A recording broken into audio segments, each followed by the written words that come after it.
peut s'oublier, qui s'enfuit déjà, oublier le temps de malentendu et le temps perdu, à savoir comment oublier ces heures qui tuaient parfois à coups de pourquoi le cœur du bonheur. Ne me quitte pas, ne me quitte pas, ne me quitte pas. Moi, je t'offrirai de perles de pluie venues du pays où il ne pleut pas. Je creuserai la terre jusqu'après ma mort pour couvrir ton corps d'or et de lumière. Je ferai un domaine où l'amour sera roi, où l'amour sera loi, où tu seras reine. Ne me quitte pas, ne me quitte pas, ne me quitte pas.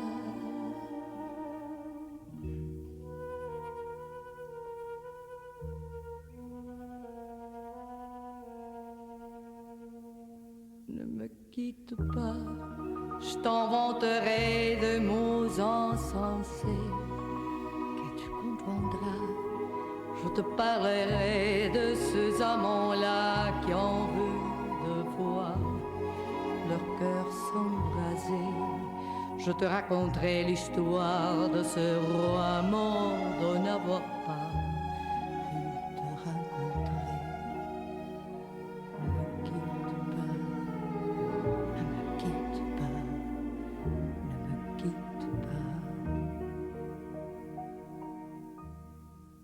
On a vu souvent réjaillir le feu de l'ancien volcan qu'on croyait trop vieux. Il paraît-il de terre brûlée que n'a plus doublé qu'au meilleur avril. Et quand vient le soir pour qu'en ciel flamboie, le rouge ou le noir ne se pose-t-il pas? Ne me quitte pas, ne me quitte pas, ne me quitte pas.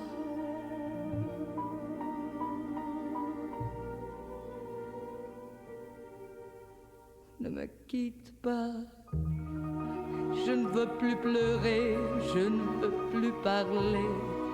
Je me cacherai là, à te regarder danser et sourire, à t'écouter chanter et puis rire. Laisse-moi devenir l'ombre de ton ombre, l'ombre de ta main, l'ombre de ton chien. Ne me quitte pas, ne me quitte pas, ne me quitte pas, ne me quitte pas.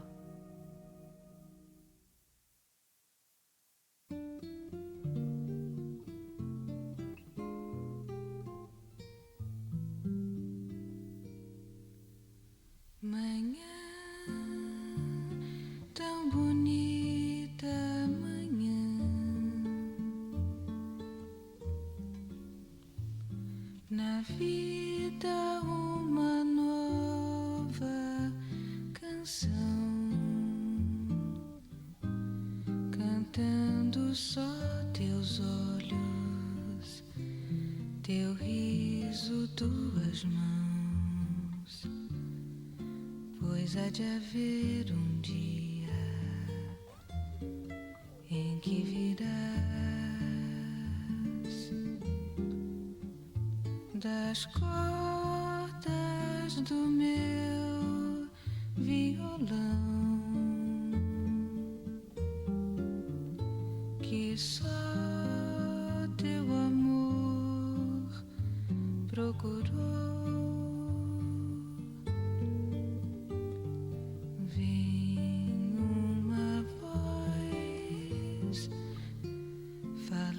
Dos beijos perdidos nos lábios teus.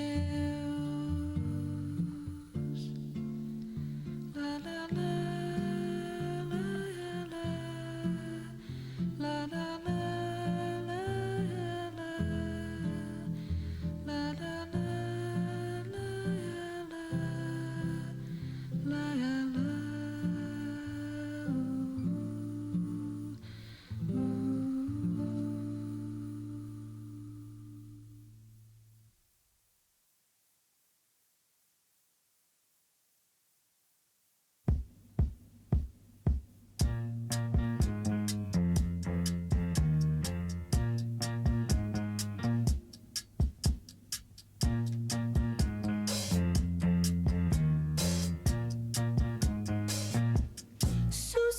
prétexte, je ne veux avoir de réflexe malheureux.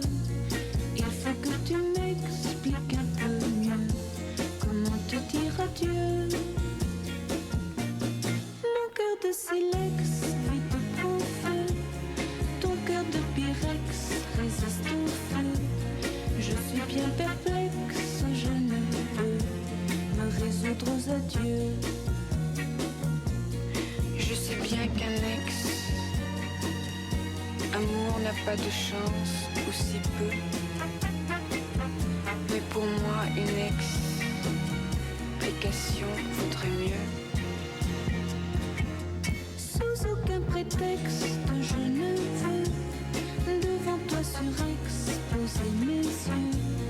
Derrière un Kleenex, j'en saurais mieux comment te dire adieu.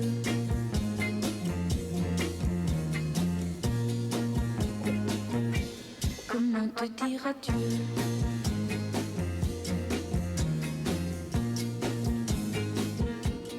Tu as mis à l'index nos nuits blanches, nos matins gris bleus. Mais pour moi, une explication vaudrait mieux. Sous aucun prétexte, je ne veux devant toi surexposer mes yeux. Derrière un Kleenex, je saurais mieux comment te dire adieu.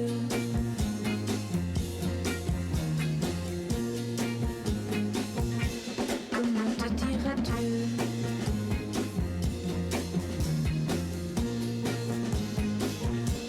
Comment te dire adieu.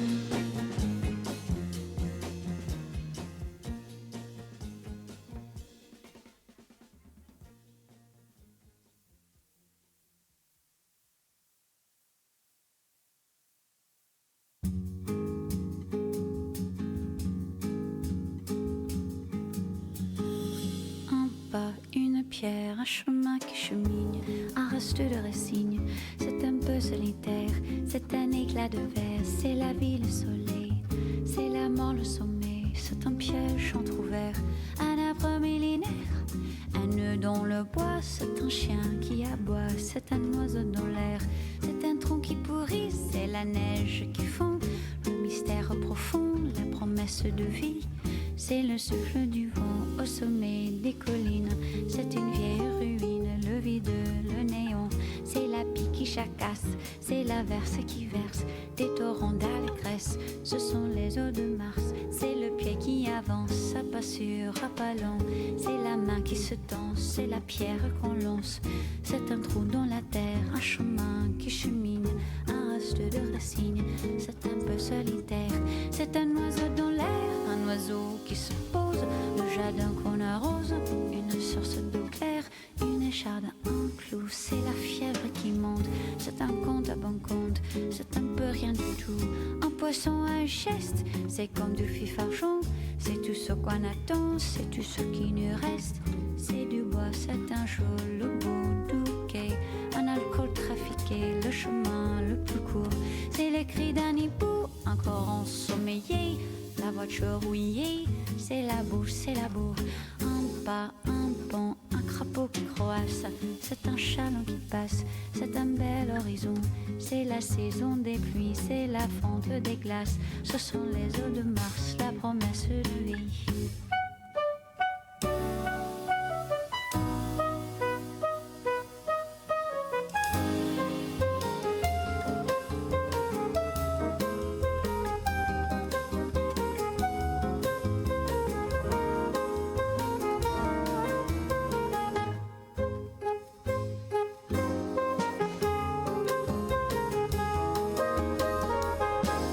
Pierre, un bateau, c'est Joseph et c'est Jacques.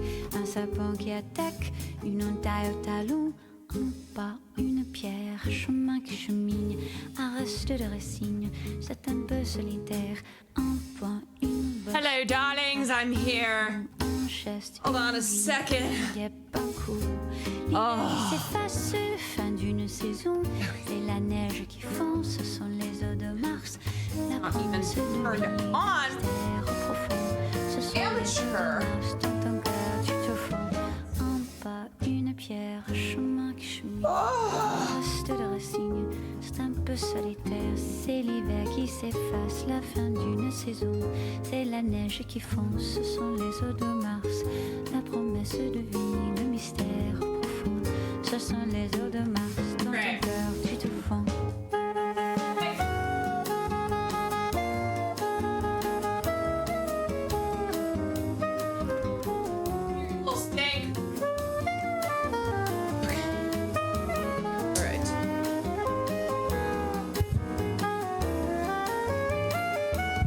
Everybody.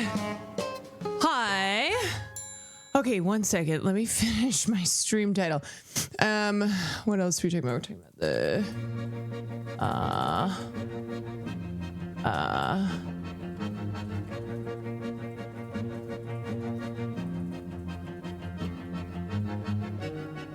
okay, I don't even have more room. All right. Anyway. Wait.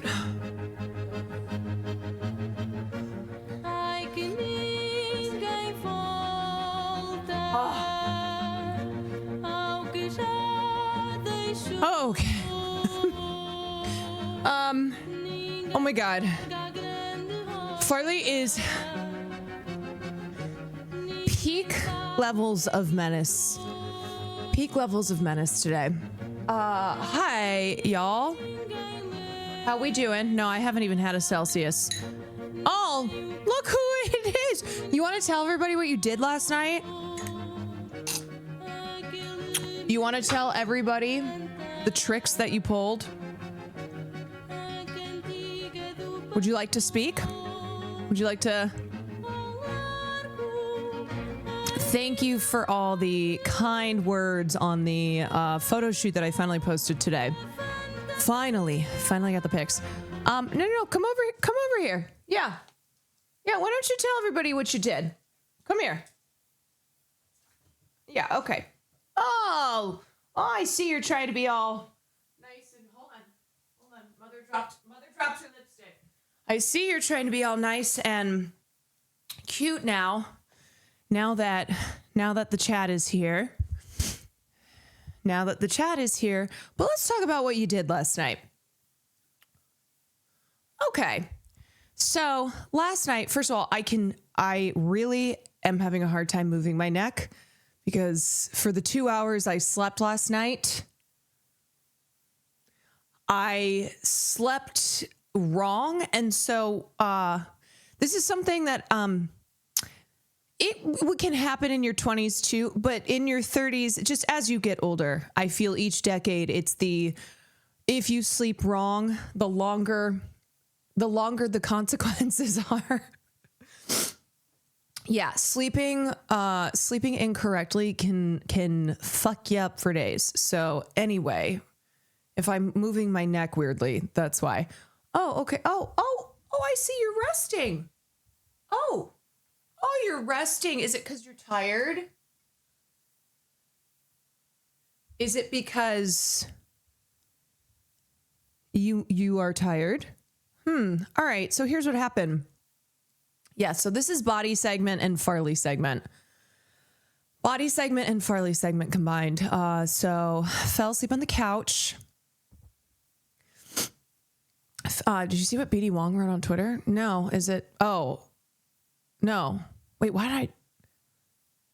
No, I didn't. Link. If it's worth it, link it. Okay. So I fall asleep on the couch and oh my God, my nose is running from the cold outside.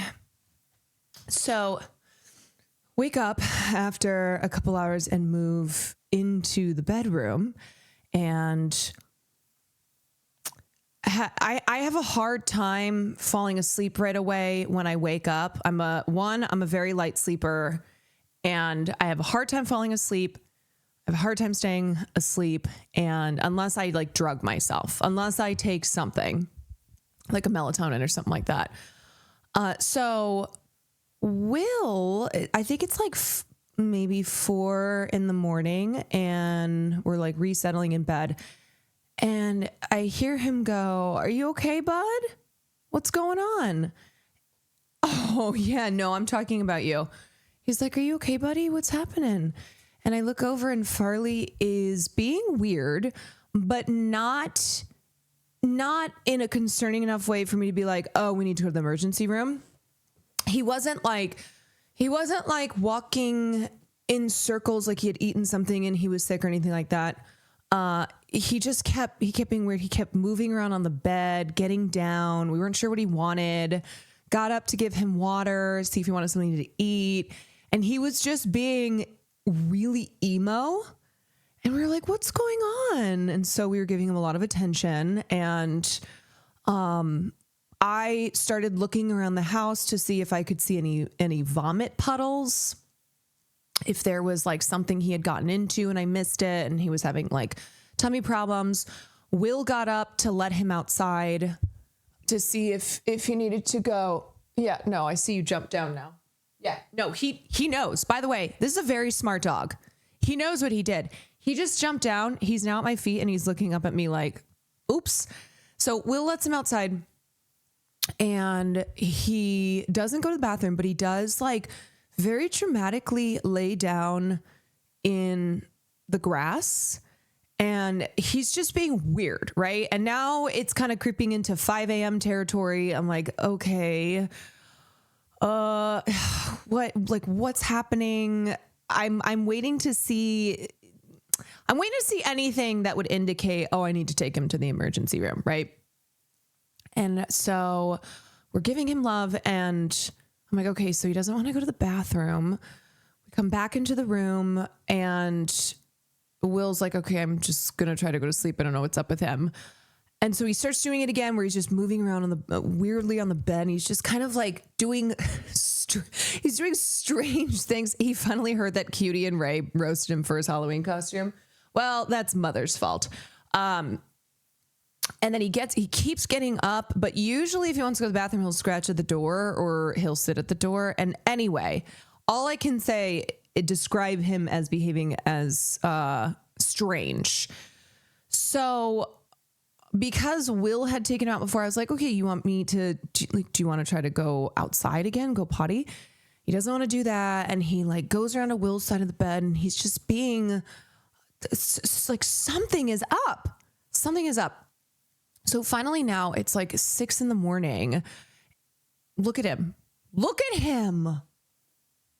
Look at him. It's 6 a.m. I haven't slept. I'm like, okay. And then Will goes, oh, I know what he fucking wants. Let me see something. So the second Will gets up and puts his jeans on, Farley already starts acting differently. And we're like, okay. Will grabs the leash and Farley is getting excited. And I'm like, okay. And he takes him outside with clear indications that they're going to go on a walk. And I swear to God, and Will was texting me on this walk and he sent me this photo and he was like, he is 100% a faker. This diva, he was absolutely faking that there was something wrong with him and that, he was being fake emo because he wanted to go outside for a walk at 6 a.m. And he knows what the schedule is. And here's the thing too, Will takes him for his first walk of the day. So that's why when I got up to be like, do you want to go outside? He went over to Will's side of the bed. And as soon as Will put his jeans on and grabbed the leash, it was like, oh, this is exactly what I wanted. Because Will gives him his first walk of the day. And then I give him his like late afternoon, early evening walk, which is why if I don't walk him and I have to have Will give him his second walk, he'll come in here and he'll stand in the doorway. He won't bother me in the morning because that's when Dad takes him on the walk. And then he won't bother Will in the evening because that's when Mother takes him on the walk. But he decided that he was going to set the schedule today. This little diva, Will said immediately when they went outside, look at him. He's smiling. He is smiling. This little faker. So completely destroyed mine and Will's sleeping schedule, because then at that point I just could not. I was waiting for them to get back home from their walk, and then Will ended up going to coffee place. He said Farley said hi to every single person on the walk, which he normally doesn't do, but that's how happy he was because he won, because he successfully managed to trick us and got taken on a walk at a godforsaken early hour that he normally does not get walked. Normally it's not an hour that he gets walked at. And he, at the coffee place, he was saying hi to everyone.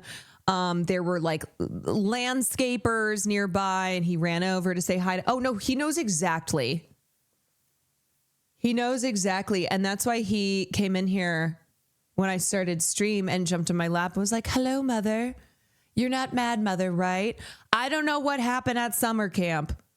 I don't know what happened when he was around these other dogs. If they were exchanging tips, if they were talking about how, you know, how to trick your parents. Yeah, no, he knows absolutely, because he got back from the walk and he excitedly burst into the bedroom, and I was like, no, I know. And then he knew that he had disrupted our sleep schedule. And so he pretended to be like, sorry, but also, yay. So thanks to those shenanigans last night, didn't sleep. Oh, I see your eyes close. Oh, you're tired now. Yeah. 'Cause you didn't get enough sleep either. Yeah, because you decided that you wanted a 6 a.m. walkie. How old is he? He is 6. He is a smart, tricky little fucker. He is a diva. She is a diva.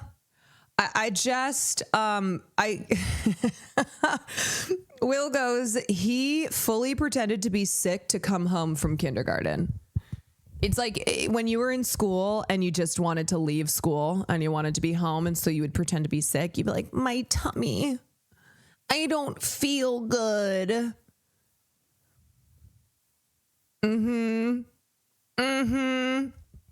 He's a 6-year-old baby.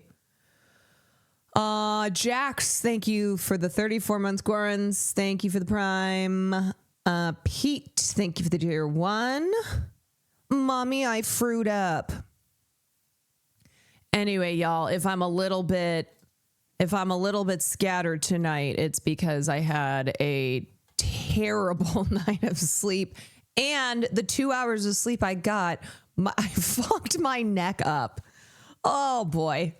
We are doing great over here. We are doing great, but I do have something special tonight that I'm excited about. Oh yeah, Gaming Frogs, give it up now, because I've remembered last night when I was like, wait, what am I forgetting? I have something tomorrow night. I have a birthday party. So I am not only not gaming, I gotta get out of here probably by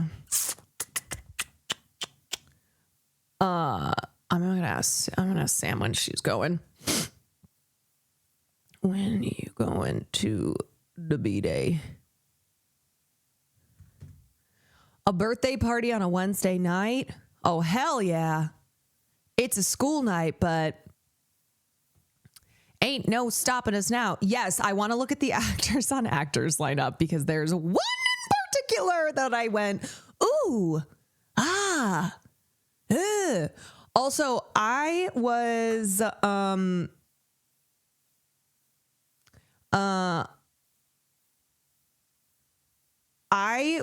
laughing yesterday because I realized that the past couple days we've been talking a lot of shit on Quentin Tarantino, which is very deserved. Also, I need Paul Dano to respond. I need him to respond and be like, who are you? But I was laughing because I realized a lot of you have used the initials QT, like Quentin Tarantino. And I was looking back through the chat and a lot of the comments were like, fuck QT. I can't stand QT. And I went, oh my God. You know what? I hope she thinks it's about her. No, I was like, some little fucker could screenshot this and try to cause some drama. When little do they know, or little do other people know, there are other people with the initials QT, and there is notoriously a person with the initials QT who sucks ass, and who is very deserving of all the shit being talked. Yeah, that's why cutie has to be QTC. Also, cutie for me is cutie. It weirds me out when people say QT.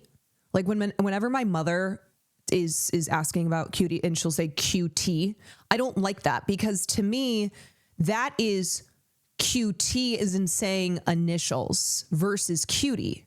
You know what I mean? Like QT would be first name, first initial Q, second initial T. Anyway, these are the important thoughts brought to you this Wednesday, this hump day. Yeah,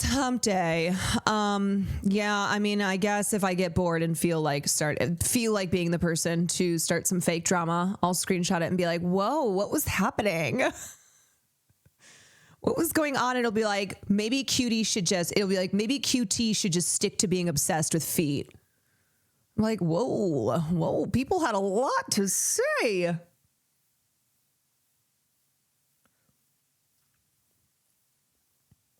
I had a girlfriend named Casey. It was a problem. Yeah, it is. One thing I have, one problem I've run into is having friends, or like being on stream with people who have the same name as people whose names I have blocked, or who I'm like, oh God, they who shall not be named. And I'm like, maybe you just got to change your name at this point. I think when somebody is behaving just so insidiously and disgustingly, it's like, well, maybe if you have the same name as that person, maybe we just call you something else. Have you ever seen the Maya Hawke clip on Amy Poehler's podcast about Quentin Tarantino? Wait, was this recent? Link it to me, because I feel like I have. I had to take off the block while watching Before Sunrise. Yes, while watching Before Sunrise, while we were in Japan with Crank gameplays. Tilly P, thank you for the Prime. All we saw, thank you for the tier 1. There's this clip too. Which one? Let's see. Oh, yeah. Yeah, just two dumb bitches telling each other exactly. Fortunately for people of World War I, all right. Fortunately for people of color. Yeah, so what's funny is how Quentin Tarantino has faced accusations of being a racist because this man really, first of all, loves the N-word. I think it's because he is racist. This IDF loving, this IDF loving, Paul Dano hating, and yes, I'm now including hating on Paul Dano as being part of Quentin Tarantino's racism. They were not able to get into World War I, which is a shame, because it was a great time in those trenches. At least in World War II, you had North Africa. Yeah, you could. At least. Ew, God. Honestly, who would you rather be stuck less in a room with? Bill Maher or Quentin Tarantino? Nightmare rotation. And then fucking Judd Apatow. Judd Apatow just sitting there like,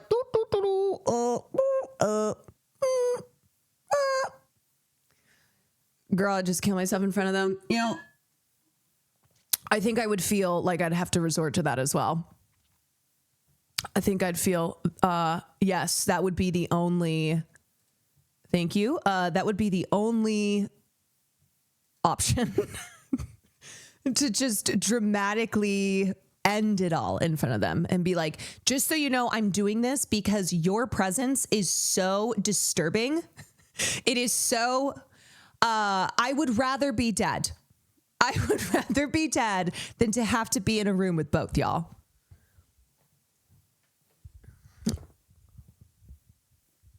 If I had a gun with 2 bullets, I'm shooting myself twice to make sure I don't survive. You know, it's just that clip with Bill Maher and Quentin Tarantino, for 2 guys who pride themselves on being intelligent, worldly, right? One is a filmmaker, one is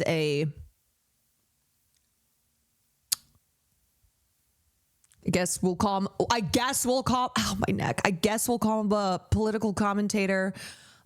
Just 2 comedian.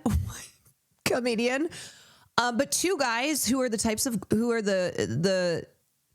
type of dudes who will say something that is so obviously incorrect, but they will say it with such bravado and with such confidence, and nothing and no one would be able to correct them. Like it's not even something that is an obscure fact about the world wars. saying that minorities didn't fight. I mean, it's just one of those where you don't have to be a scholar. You don't have to be an expert in the in the field of World War I or World War II. Mending Logan, thank you for the 8 months. Sunkissed Angel, thank you for the 10 months. Tilly P. Oh my God, for a second I was like, that better not be fucking Tilly Norwood. Thank you for the Prime. Okay, wait, what was I looking at? I'm looking at this. Yes.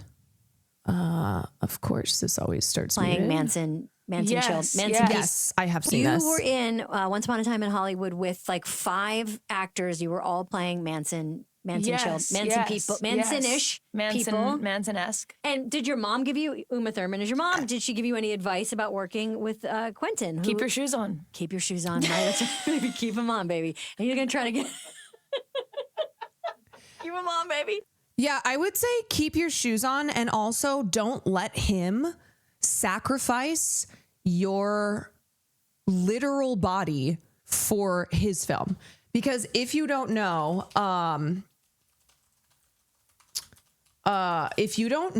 about Uma Thurman's horrific injury on the set of Kill Bill, it was a car stunt that she was pressured to do by Quentin Tarantino. And it was the final days, I believe, of filming Kill Bill. And she suffered permanent injuries to her neck and also, I want to say her back, but yeah, so it was a really, really, it was really a horrific accident that she experienced. And it was years later that she talked about how he coerced her. So this interview in Vanity Fair, Uma Thurman shares Kill Bill crash video. The cover up after the fact is unforgivable. Like, she should have sued him. She could have sued him into the ground. Yeah. I was saying she should have sued him, but I don't want to put the onus on her, but just saying that it's crazy. It's crazy what happened, and nobody really knew about it because it was covered up.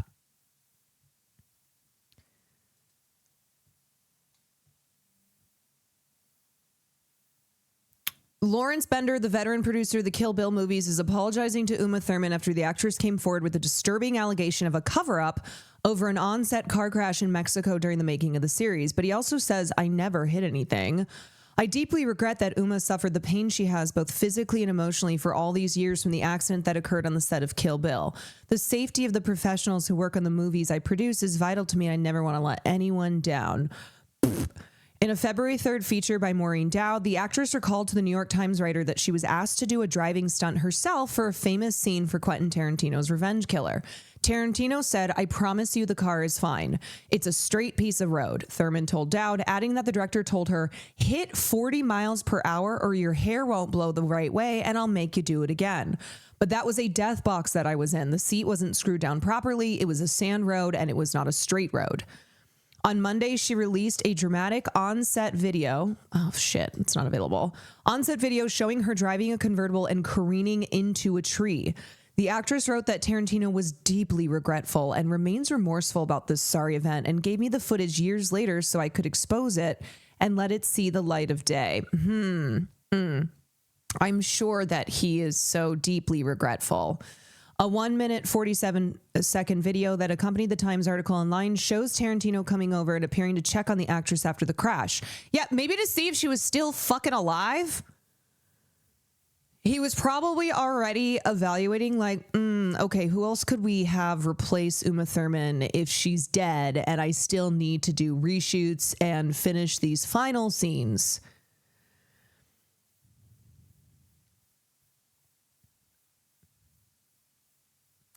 The cover-up, so it looks like she blames the producer. She blames the producer, Bender, executive producer E. Bennett Walsh, and executive producer Weinstein. Fuck that guy. The cover-up after the fact is unforgivable. For this, I hold Lawrence Bender, E. Bennett Walsh, and the notorious Harvey Weinstein solely responsible. They lied, destroyed evidence, and continued to lie about the permanent harm they caused and then chose to suppress. Bender denied the claim of an on-set cover-up. Yeah, you know, Uma Thurman might not be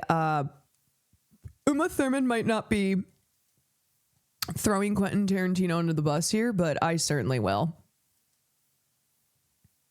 Shit, I don't know if this is gonna, let's see. All right, here's the video footage. There's no audio. This is crazy. This is crazy. Look at this road, dude. Oh my God. And he told her to go 40 miles an hour.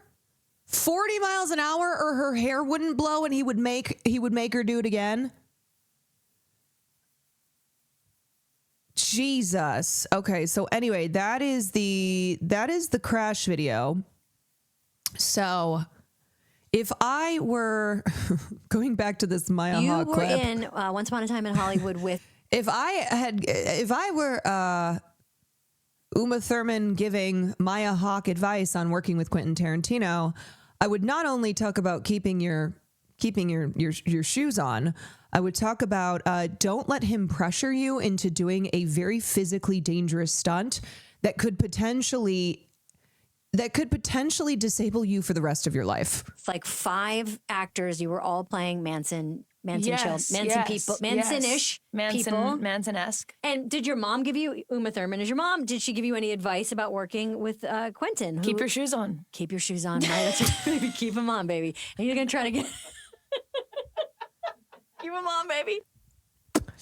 Yeah, fuck Quentin Tarantino. I like that this is day 3. Maybe in addition to body segment, we'll do body segment. We've, of course, Farley segment. That's every day.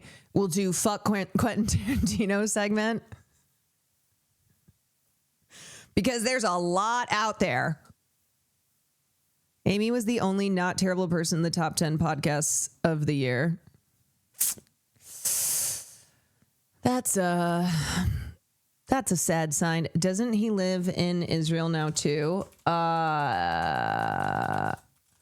Like, is he currently living there? I know he was. I think they relocated, but he still is deeply connected to Israel and still visits there.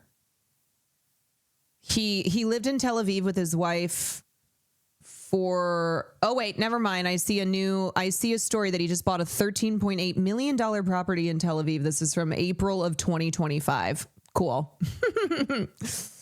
Yeah, his wife is Israeli singer and actress Daniela Pick. Quentin Tarantino has personally donated a lot of his money to the IDF. Anyway. Now, I'm not that. Whenever I'm having a bad day, I pull up this video of Quentin Tarantino trying to talk to a room full of black people and I feel better. Savvy. So if he had sent me something that I plug into my computer, I don't know if I would have ever heard it. All right. Hey, download this. I don't know how to do that. All right. You know, so he put it on a cassette tape. Then Jamie, my man, all right, goes to the BET Awards, comes back with Rick Ross. Okay, I think I've seen this before, and I think I erased this from my memory because it's so painful. Do you ever watch something that makes you feel physically uncomfortable that you have to try to lobotomize yourself? You do like a mental lobotomy so that you can burn it out of your memory. Rick Ross and the whole posse. We all got contact high on the set that day. The whole MG. Yeah. Well, what happened was that bad men, 100 black grays so I can lay their ass in. I need 100 black preachers with a black sermon. Go over to Carrie with my little tape recorder, play it. Bam, bam, bam. Okay, that's in the movie. And Anthony Hamilton brought in a joint that was just fantastic. And I took it home and I played it and I go, this is the bomb. Before, my movies are always filled with songs, but it's always stuff that I chose from either my own collection or something like that. I never have like a music supervisor hook me up with.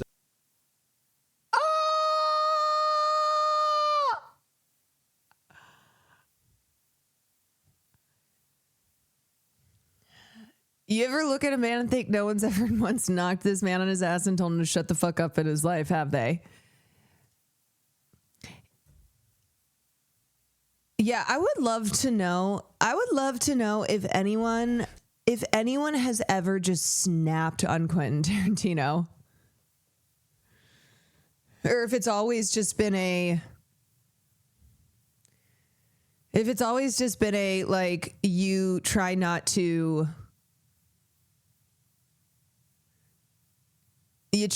puke in his presence, but you don't keep yourself from making a face. Yeah, you know who should? Paul Dano.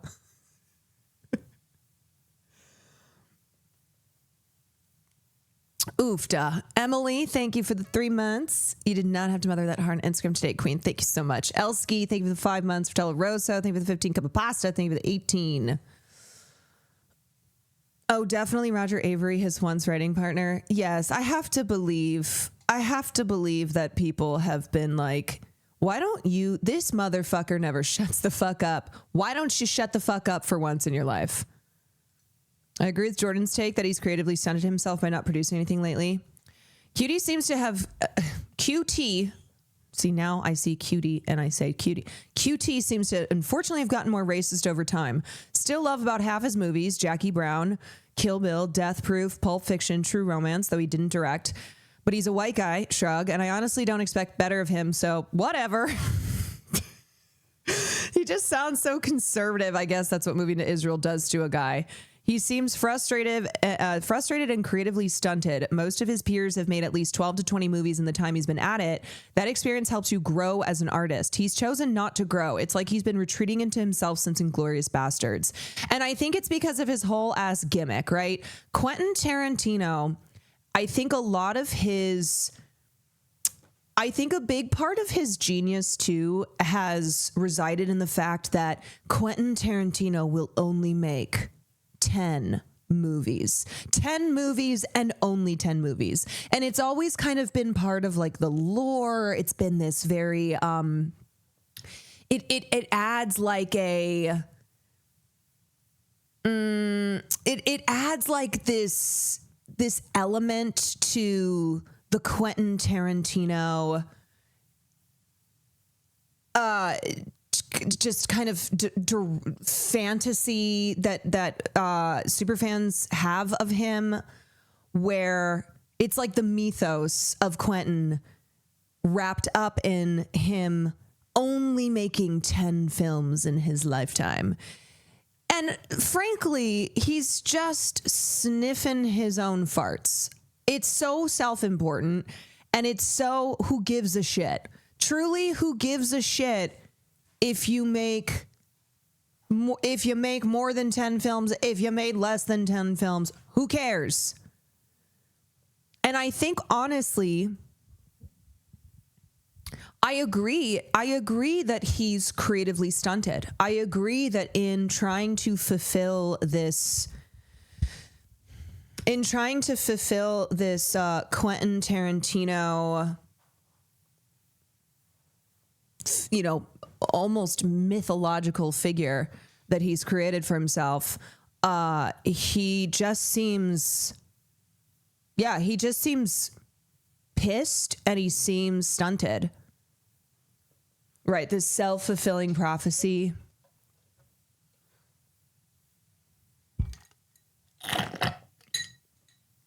It's kind of performative too, because he's trying to make it look like he prefers quality over quantity versus peers. And the thing is like, not every one of his films is a banger. Not every one of his films is a banger. So maybe you should look at it as, I'm going to make 10. I want to make at least, like, if you set a goal for yourself, I want to make at least 10 great films, whatever. But this idea that every one of the bangers bang, I agree. The bangers bang. I say this as someone who, like Jordan Searles, is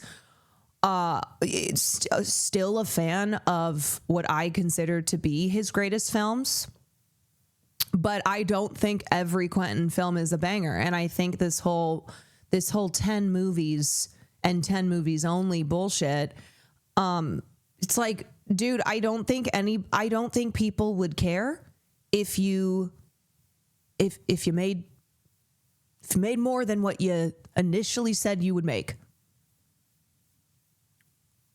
I think it's just you. Okt, thank you for the 5 months. Ichi, thank you for the 5 months. Didn't Tarantino get in trouble years ago for racist rants? I mean, yeah, Tarantino has a long, controversial history. I think if there's something that you vaguely remember associated with him, it's probably true. He's afraid to fail to take any big risks anymore, and I think that's not good. I don't think that is something that you as a creative should be consumed by. This fear of failing, especially when you're Quentin, where it's like, dude, you're fine. Okay. You're not some director just starting out who is facing external pressures to have a successful film when you're given a chance, because otherwise, like, you might not get that chance again. He's got the money to flop all day. He's got the money. He's got the reputation. He's got the goodwill, you know? Eminent Prof, thank you for the 6 months. Zach, thank you for the Prime. Okay. Anyway, I've got other things to talk about, so I can't. I can't talk about Quentin Tarantino all day, but rest assured, there will be something else that happens. This will probably be a recurring segment. He can't get Paul Dano. So I was thinking about it more, and I think the reason that he came swinging so hard at universally appreciated and held in high esteem Paul Dano, I think the reason he came out swinging so hard is because Quentin has, if you look at Quentin's characters, he likes tough guys, right? Quentin is a guy who I think tries to live vicariously through characters of his. And I think Paul Dano in There Will Be Blood, I think maybe there was something about the character and the way that Paul Dano performs that personally triggered and continues to trigger Quentin Tarantino. He's very mad that Dano isn't a Steve McQueen. I think he doesn't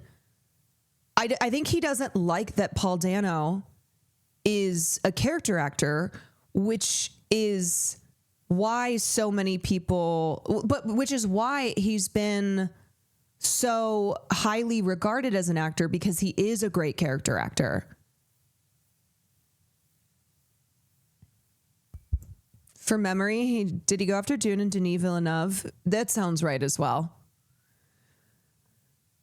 Yeah, Paul always plays weak characters who get beat up, so he thinks he can bully him for some reason, which is insane because it's like you're mad about fictional characters being performed by an actor that's playing a role, that's acting. You're weird, dude.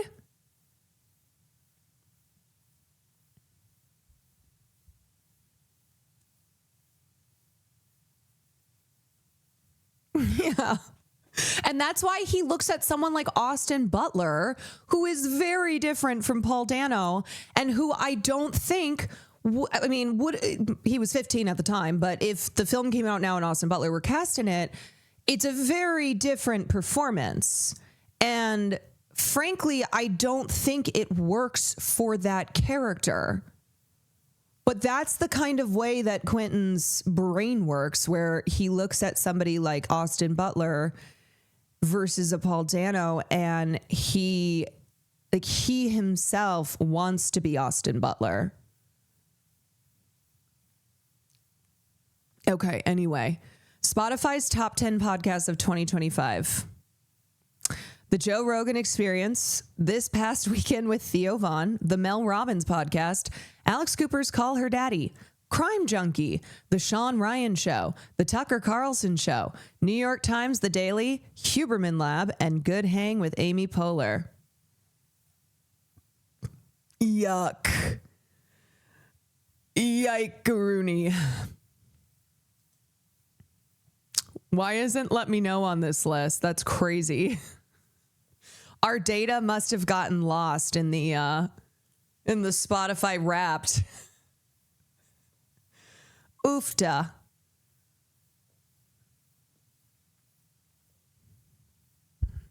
Yeah, no Fear Ann. Well, that's because they're washed up. Yeah, so,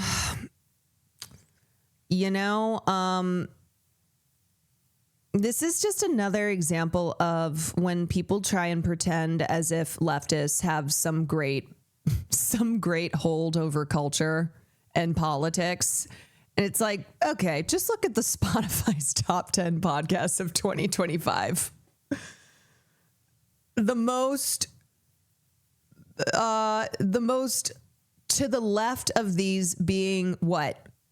The Daily, as far as, well, obviously I love Amy Poehler. I'm not including Amy Poehler and looking at this list and saying like people who are people who are using their podcast to influence politics. But they would say Call Her Daddy is leftist because Kamala was on it. LMFAO. Mel Gibson? No, Mel Robbins.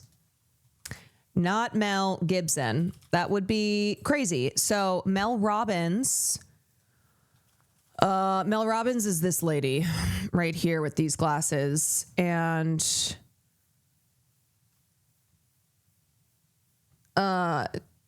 she... let me see. She's the deputy director of, what is that? Okay, wait. No, that's not her. No, Mel Robbins. Isn't she like a life coach kind of?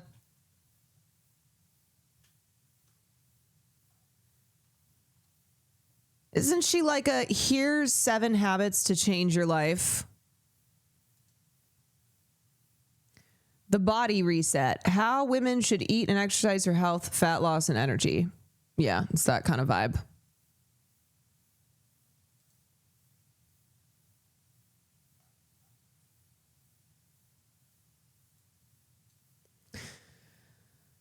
She's a girl boss, life coach, wellness influencer. Maybe that's what I'll pivot to. I'll just give bullshit advice and make a lot of money Be like, here's how you change your life. Eat chips and watch TV. Hey everyone, thank you. Wait, what the fuck is this? What is this? What is this? Felt it was important to share the best transition on my Spotify Wrapped. Try this one. Hey everyone, thank you for listening to What is this?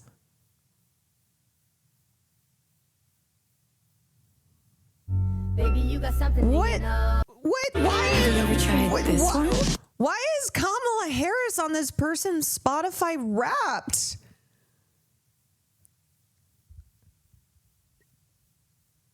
How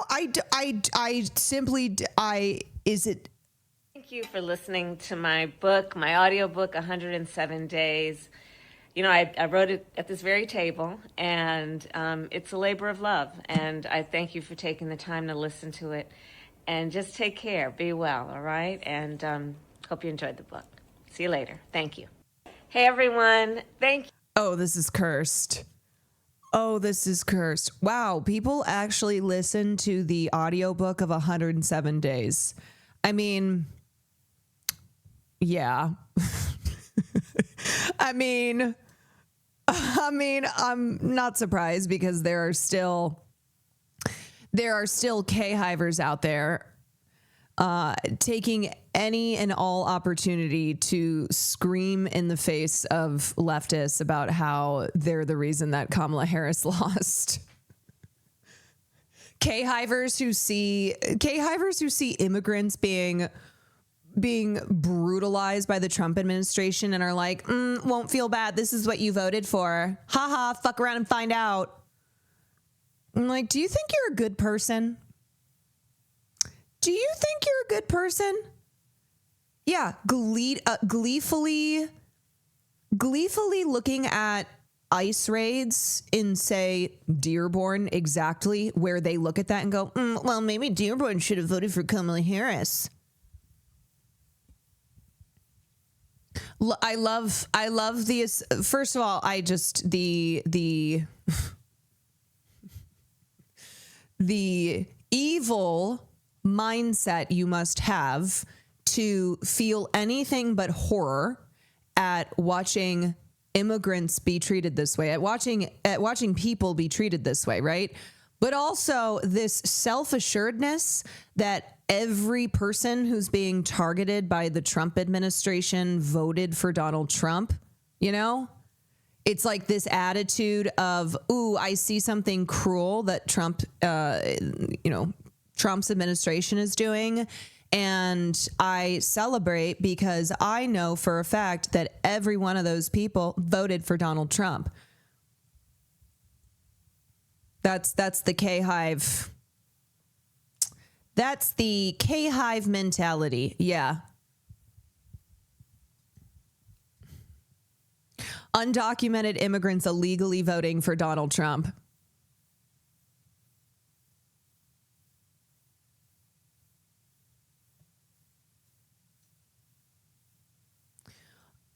Okay, so what is this clip? Coleman Domingo. Wait, what? Who, in your opinion, is the best dressed person of the year? Coleman Domingo. Oh, yes. Oh, I Listen, can't argue I with wish that. I was. Oh, he was asked, who do you think is the best dressed person of the year? And he said Coleman Domingo. There is no other correct answer. I was lying. I'm just saying it because I want my brothers to step up. It doesn't have to be me every year, but maybe you could try harder. Last time I saw you, it was Look, this man does not tell lies. No lies detected. No lies detected. Coleman Domingo is so impeccably dressed always that even I obviously love and support Will, and I think he always looks great. But when he was like, I may be the best dressed person out there, I couldn't help myself. I had to be like, I'm sorry, but Coleman Domingo. Best dressed streamer, best dressed content creator. You know, we can say it like that, but unfortunately, I have to always acknowledge Coleman Domingo's sense of style. I must.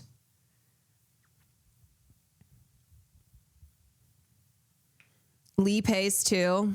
Oh God. Whenever I see pictures of Lee Pace, it makes me feel like feral. Lee Pace is a person who I look at him and I'm like, I know he's gay, but I still want to, I look at him, I'm like, I just want to climb that mountain. I feel like a wild animal when I see him. I think he's married, right? He's married to a man.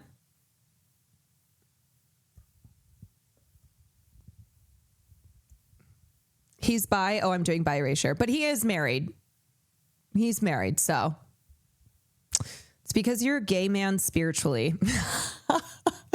You know, I think there's some truth to that because, as I have said, well, also just being a theater kid, but growing up, a lot of my loves were gay men. I just didn't know it, and I just can't. I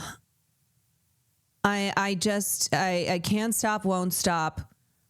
Looking at finely dressed gay men like Lee Pace and Coleman Domingo and going, now that's a man. Now that is a man.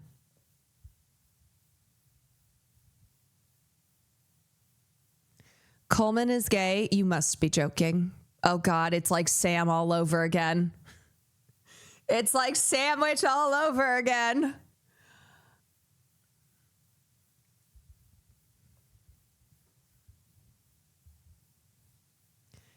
Theater girlies or gay men are two of a kind. Yes. Okay, so Actors on Actors list has just been released. Ask Grok to explain this post. You know what? I don't think I will. I don't think I shall. Okay, so Actors on Actors starts December 5th, season 23, and here are the lineups. We have Ariana Grande and Adam Sandler.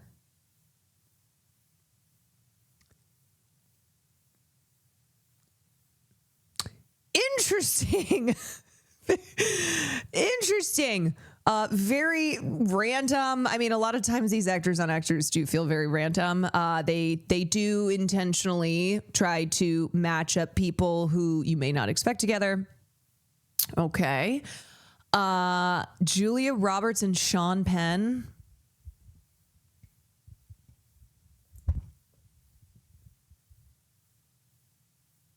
He's going to be weird. I just know it. David Corenswet and Jonathan Bailey, Two Gorgeous Men. I will be tuned in for that one. Dwayne Johnson and Brendan Fraser. Okay.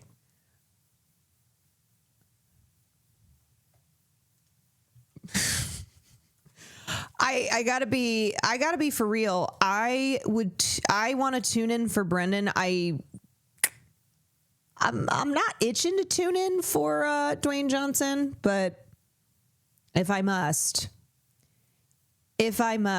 yeah, I guess a Mummy reunion. We've got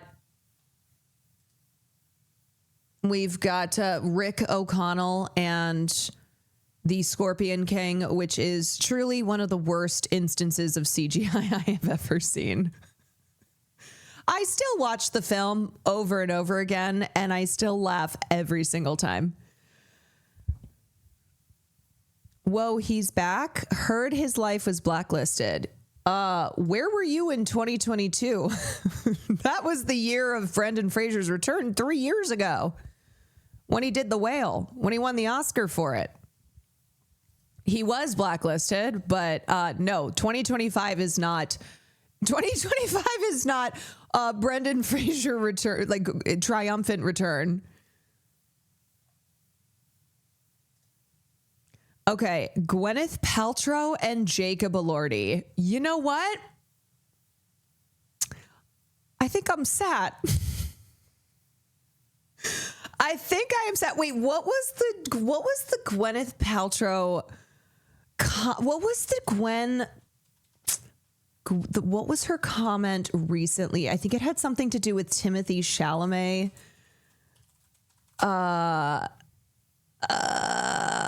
Was it like something about Kylie and Timothy?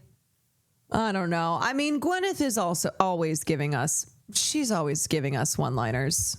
She's always content. Yeah. Do you think she's gonna bring some Goop products for Jacob Elordi? Okay. Cynthia Erivo and Hugh Jackman, they are absolutely gonna theater out. They are gonna theater out hardcore. Okay, so this is the one that everybody's talking about. Sydney Sweeney and Ethan Hawke. Sydney Sweeney and Ethan Hawke.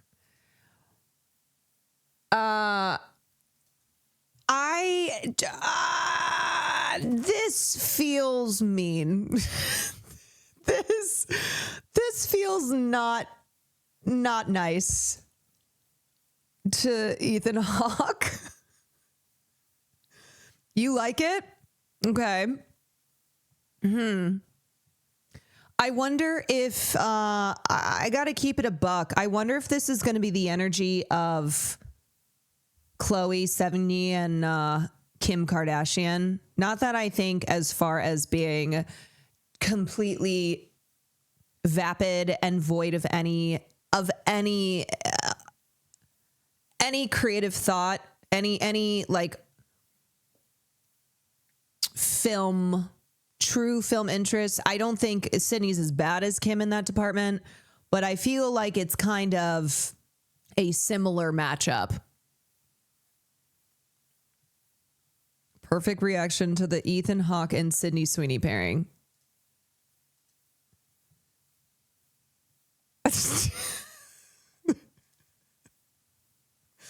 What's the drama with Sweeney? Where have you been? Where have you been? Ethan Hawke strapping this on. Oh my God.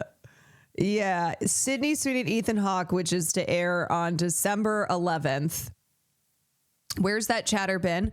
But the thing is like, you wouldn't even say chatter is just not chronically online as the rest of us are, because the Sydney Sweeney shit broke into the mainstream, like just not even necessarily people on the internet. Sydney Sweeney has been used by Donald Trump to push his reactionary bullshit as like a player in the culture war. Tacoma Blues, thank you for the gifted. This is what you're referring to about Gwyneth, but this is from today. No, this is not. Oh, this isn't what you're referring to, but this is from today. Robert Downey Jr. says Gwyneth Paltrow once asked him who Tom Holland was, despite starring alongside him several times. I responded, that's Spider-Man. He said his name was Peter. His character's name is Peter. He's Tom Holland. You've done 4 movies with him. I swear to God, Gwyneth Paltrow is the epitome of living in her own world. Gwyneth Paltrow doesn't know what the hell is going on. She lives in the world of Gwyneth Paltrow. I remember when she was, I remember when she herself forgot that she was in, wasn't it one of the Spider-Man films? Like she forgot that she was in that. Gwyneth living in her own cinematic universe. That vagina-scented candle gave her short-term memory loss. Yeah, her brain is just filled with goop. She's all gooped up. The Gwyneth Paltrow quote, it's a cool choice to go out with a young woman who has 2 kids. I think it's kind of punk rock, but my point is I didn't know it was Kylie Jenner. Oh, yes. Yes. It's punk rock to go out with a young woman who has 2 kids, that young woman being Kylie Jenner. that Gwyneth didn't know. Gwyneth is always learning new things. And you know, if you've watched any Gwyneth Paltrow interviews or just the way that she operates, you know how her reaction to everything is like, oh, oh, I didn't know that. Oh, that's too funny. Oh, like I believe her when she is learning something for the first time, but you can't believe it's something that she's learning for the first time. Usually because it's something that's involved her. Is that not a sign of narcissism? Oh no, Gwyneth is as narcissistic as they come. Don't get me wrong. All of the things about Gwyneth Paltrow that are that are incredibly obnoxious. And here's the thing about Gwen, okay? Gwen doesn't try and pretend that she's anything other than she is. She doesn't try to be relatable. In fact, she has said, I'm not relatable. And there's something about that is why I think people find her so funny too. Why she's like not somebody who gets the, she's content. Gwyneth Paltrow is content. And because she does not pretend to be anything other than the goop lady, right? It works. Yeah, living in a castle high above the clouds.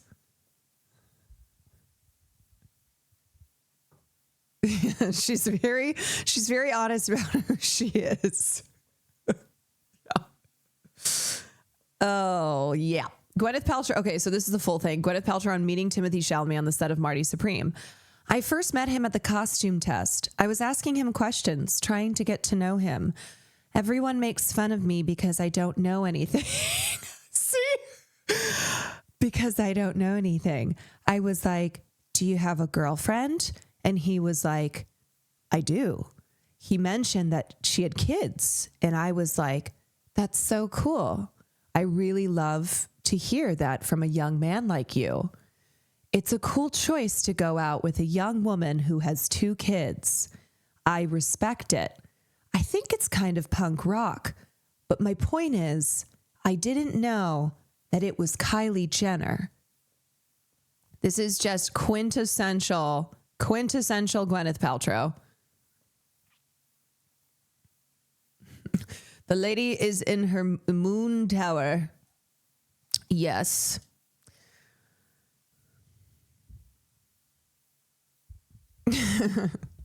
I want to live in that world.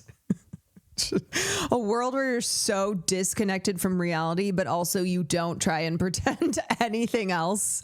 You do not try and pretend like you are one of the peasants. Like you are one of the people, that you're just like everybody else. I'm just like everyone else. Gwyneth Paltrow, she's so No. Did you see her daughter going viral for her Nepo baby debut? Yeah. People, this person goes, is she an insufferable Nepo baby or am I just in a bad mood? It's. It is me, Miss Applebite Martha, coming to you from the floor in a gorgeous self-portrait. She's her mother's daughter. Little baby T and these cute ass earrings. I'm so excited to be the new Miss Self-Portrait and for the campaign to come out. Can't tell us his hairstyles. I gotta be so for real. Like, yeah, you can go, oh my God, I'm insufferable, but also I don't get bothered by this kind of stuff. I can find it funny. I think I can find it her name is Apple. Her name is fucking Apple. Okay. Do you think this is somebody who is at all going to seem like a regular everyday human being. She is Gwyneth Paltrow's daughter, and she is named Apple. How could she be anything else? You know, as far as things, I'm trying to explain it, as far as things that cause me to be outraged, as far as things that I'm like, oh my God, this is what I'm going to choose to use my allotted amount of anger on today. She was literally expelled from her high school for bullying. Yeah, I mean, she's a rich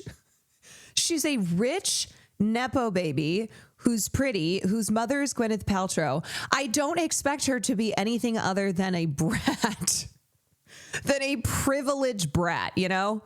It's not anything that I'm like, oh my God, I can't believe this. Yeah, of course this girl is going to take a video of herself and be like, oh my God, look at my earrings. Ah! And her dad is Chris Martin from Coldplay. Yes. This is the kind of thing that I see and I go, all right, I move on. Yes. Like she's not somebody who I'm like, you know what? In a roundabout way, I stan.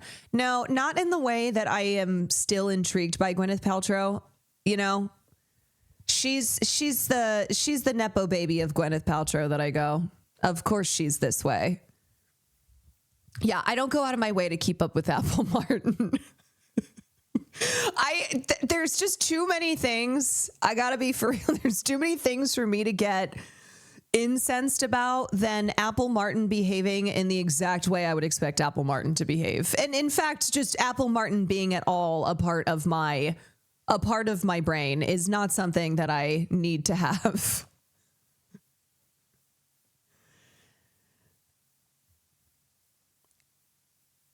Isn't there that clip of Gwyneth and Jon Favreau where she had no idea she was in Spider-Man or something? Yes. We mentioned that as a classic Gwyneth Paltrow line. Also, Apple Martin should be the name of a $22 cocktail in Midtown. Hi, can I have the Apple Martin? Didn't Vivian go to school with her? That sounds right. I'm sure Vivian's got some tea, and it's tea that should be shocking to no one. Okay, so we've got Sydney Sweeney, Ethan Hawke, Alexander Skarsgård, and Stellan Skarsgård. I am so sad. I am so sad for I almost said mother and daughter. I am so sad for the mother-daughter duo of Stellan Skarsgård and Alex Skarsgård. Michael B. Jordan and Jesse Plemons. Okay.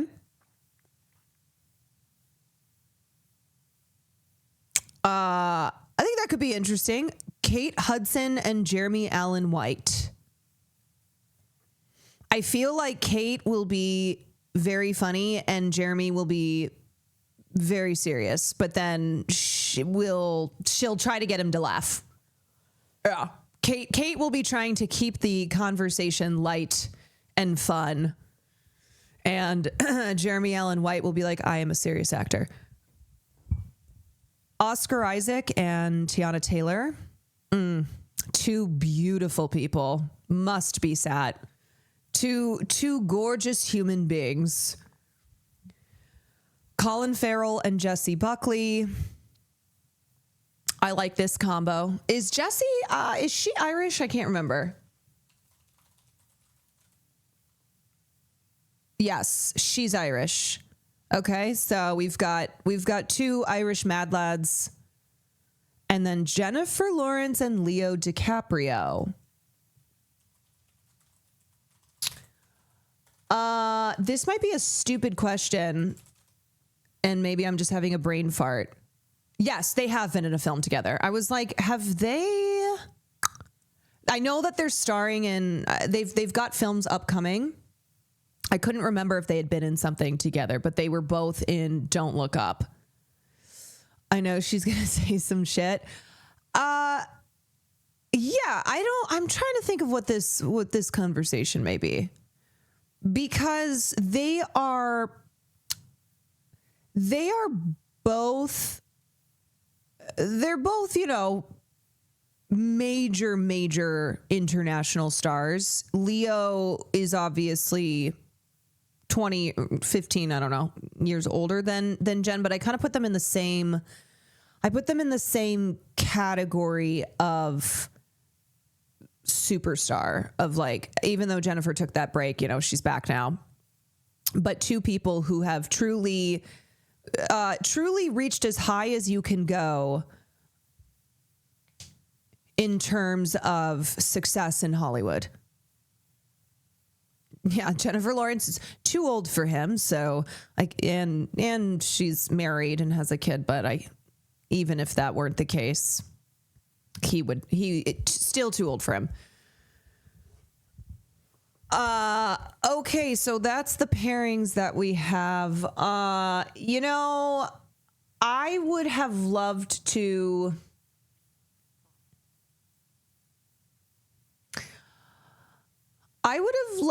see some different people in here. Here's who I don't need. I don't need Ariana Grande. I don't really need Adam Sandler. Sean Penn, I mean, he was in One Battle After Another, which is one of the biggest films of the year, but don't care for that man. But I'm kind of looking at it as just the actors who could have replaced them in this Actors on Actors. Sydney Sweeney, I don't need. Don't need Sydney Sweeney. Honestly, Jeremy Allen White probably could have put someone else in here.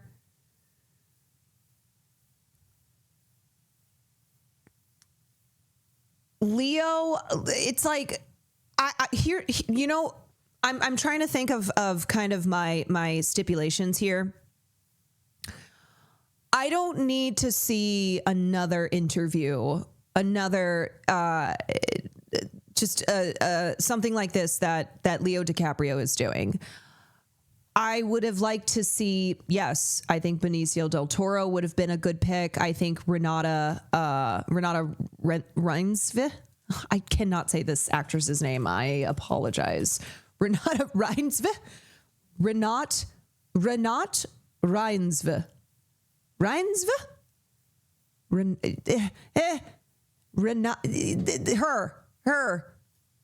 Her. She was in The Worst Person in the World and Sentimental Value and A Different Man, and she's so good. Would have loved Chase Infinity, Miles Canton. Yes, like give us actors who aren't the leads in some of the biggest films of the year. Renat Reinsve, yes. I would take Josh O'Connor yet again. And it's not even a matter of like, oh, well, they've done Actors on Actors in the past, because so have other people who are in this lineup. We need Jason Statham in there. Yeah. When the hell are they going to have Jason Statham on Actors on Actors? I think Elle Fanning would have been better. I would have loved to have Elle Fanning in here. Renate Reinsve.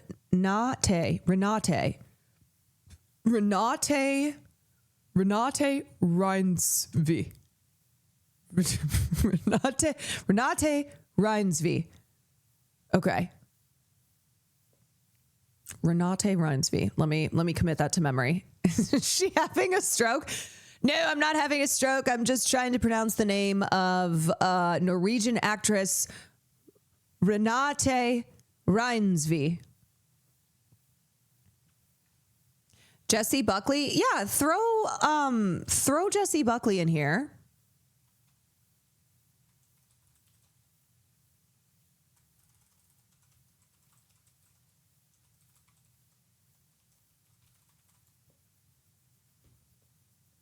Oh, wait. Jessie Buckley is... Wait. Never mind. We literally just talked about Jessie Buckley. Sorry, I was distracted by something. Jessie Buckley is paired up with Colin Farrell.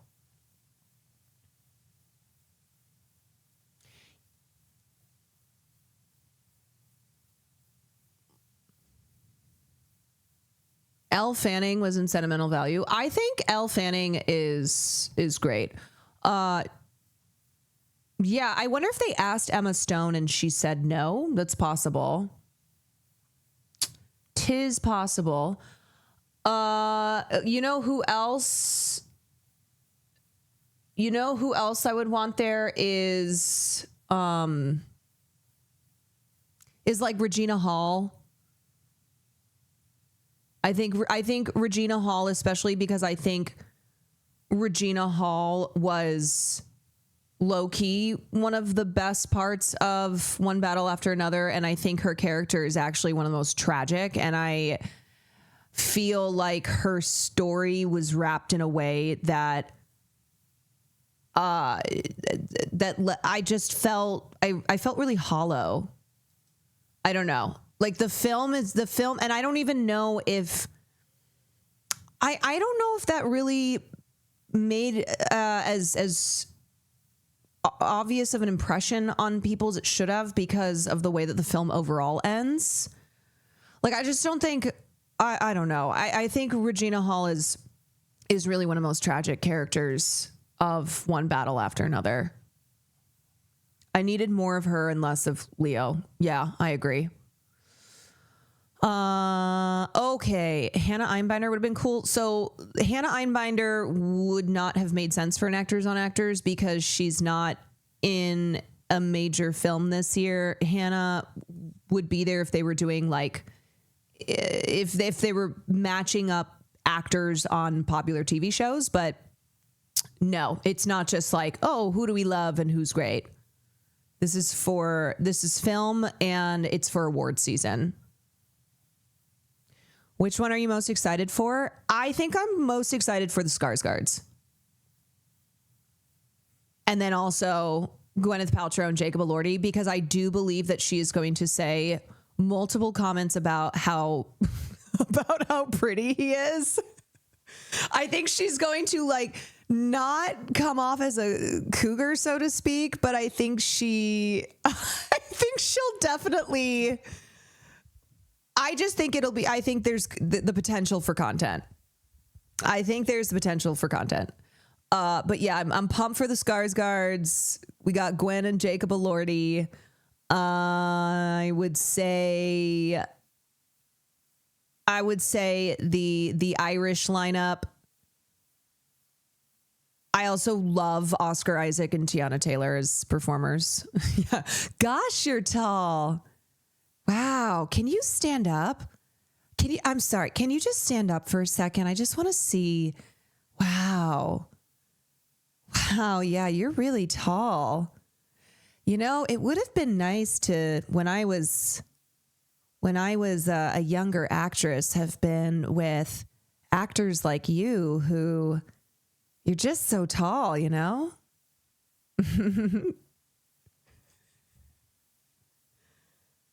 In her giant aviator glasses. Yes. Okay. Okie dokie. Okie dokie. Let's talk about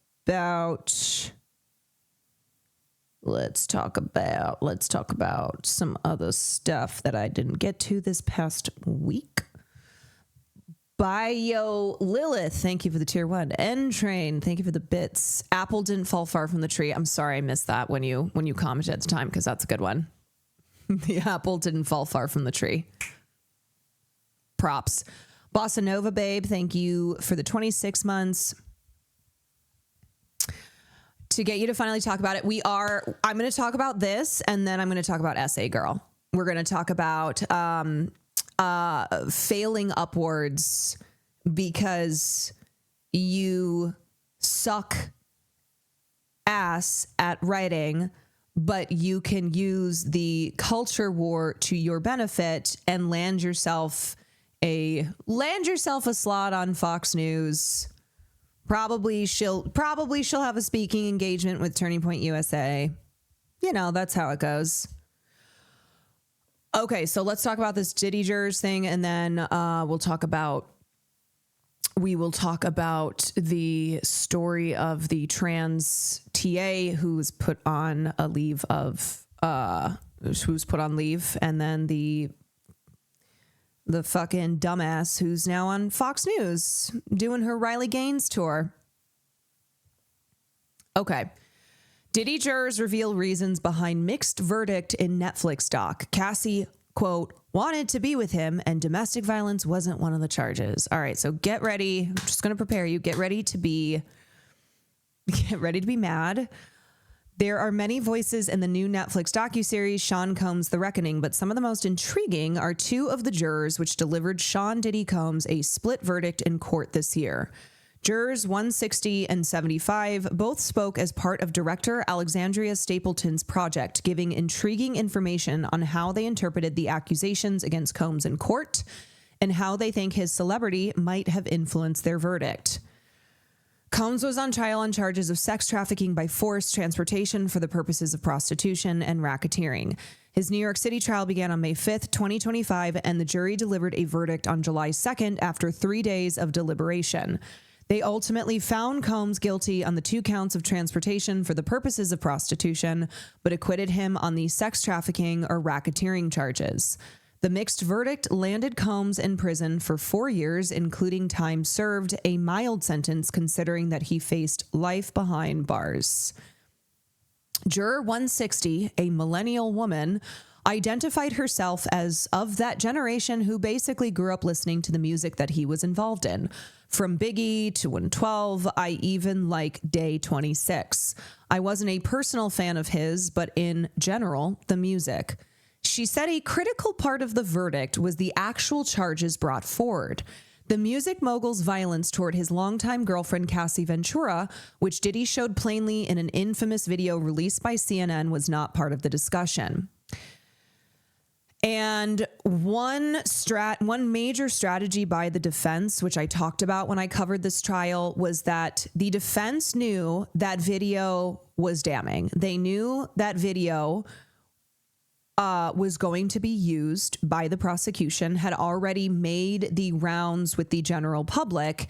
And so as part of their defense strategy, they were like, hey, we know that video is bad, and we are not excusing we're not excusing Sean Combs abusing Cassie in that video. And we are acknowledging that he was a domestic abuser. However, that's not what he's on trial for. But what they did and what the jury bought into was them making the separation between Sean Combs being a domestic abuser and then being capable and guilty and then consequently guilty of forcing Cassie into into non-consensual sex, forcing her into sex trafficking, which is what the official charges were at the trial. And it's frustrating because I don't understand. And I have acknowledged that I think the prosecution should not have tried to do the RICO charge. I think that overcomplicated things. I think it confused the jury. But I don't understand how you sit there and recognize the fact that Sean Combs is a violent domestic abuser, but then not see how that would have played a role in him forcing Cassie and others into sex trafficking, forcing her to perform sexual acts that she did not consent to. And this juror, who's a millennial woman, is talking about how the video was unforgivable. She says, you can't beat that small girl like the way he did, but domestic violence wasn't one of the charges. And this is what the defense was betting on. This is what the defense was betting on, and why they knew they had to come out and be like, yeah, he's a domestic abuser. Yes, this video is bad. Yes, Mr. Combs is ashamed. He has apologized for this. Nobody is saying that this is okay.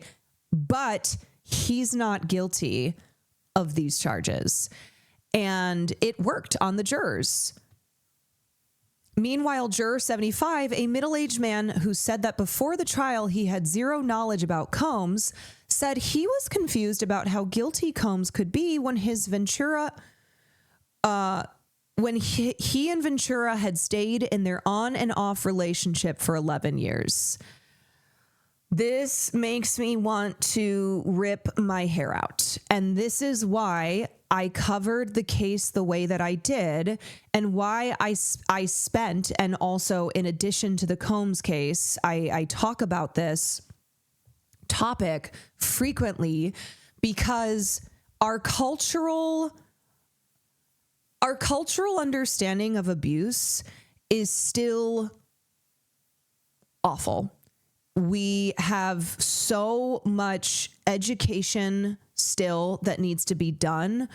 The myths that persist around abuse and victims of abuse and abusers, they are so persistent that here you have a juror without this juror understanding their own, their own ignorance and their own terrible misunderstandings around abuse, saying exactly what the problem still is in our overall public, general public understanding of what abuse looks like. And here's the juror's own words. That was a very, very interesting relationship versus two people in love. They are overly loved. They cannot explain. She wanted to be with him. He took her for granted. He never thought that she would leave and go. So just like both hands clapping together, you cannot clap with one hand. They both end like this. Then you get the noise. What the fuck? What the fuck? The very next day, the following day, following the domestic violence incidents, if you see how they're getting back together and exchanging text messages and like nothing ever happened, he said later in the documentary. So now we're confused. Well, what's going on here? He's beating her, and the next minute they're going on dinners and trips. It's like going back and forth, back and forth, back and forth. That's my answer. I mean, if you don't like something, you completely get out. You cannot have it both ways. So what that juror is describing, without them understanding that's what they're describing, is the cycle of abuse. That is the cycle of abuse. But this juror, unfortunately, tragically, does not understand that what they're describing is the cycle of abuse, the back and forth. Wait a second. So he was beating the crap out of her, but then they stayed together, and then he would take her on vacations, and he would give her all these gifts, and he would apologize and say he loved her, but then he would hurt her again. And this went on for over a decade. Yes, because that is how abuse works. That is how power dynamics work. Oh God, it's so frustrating, because when we were going over that trial, and then when we, when the outcome of the trial happened, and we were talking about the jury, we already knew that this was an issue. We already knew that there were too many jurors who do not understand abuse. And this is why I said during the coverage of the trial, I believe that we have to make changes in our legal system, that when there is a legal case involving abuse like this, we need to have experts on a jury. We cannot have just, oh, here's your average everyday person, because it doesn't matter if they're a millennial woman. It doesn't matter if they're a middle-aged man. It doesn't matter who they are.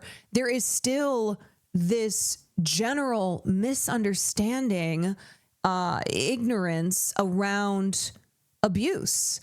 And I'm not talking about like expert testimony being presented, because obviously that is an element of the trial, and jury selection is such a fucking shit show.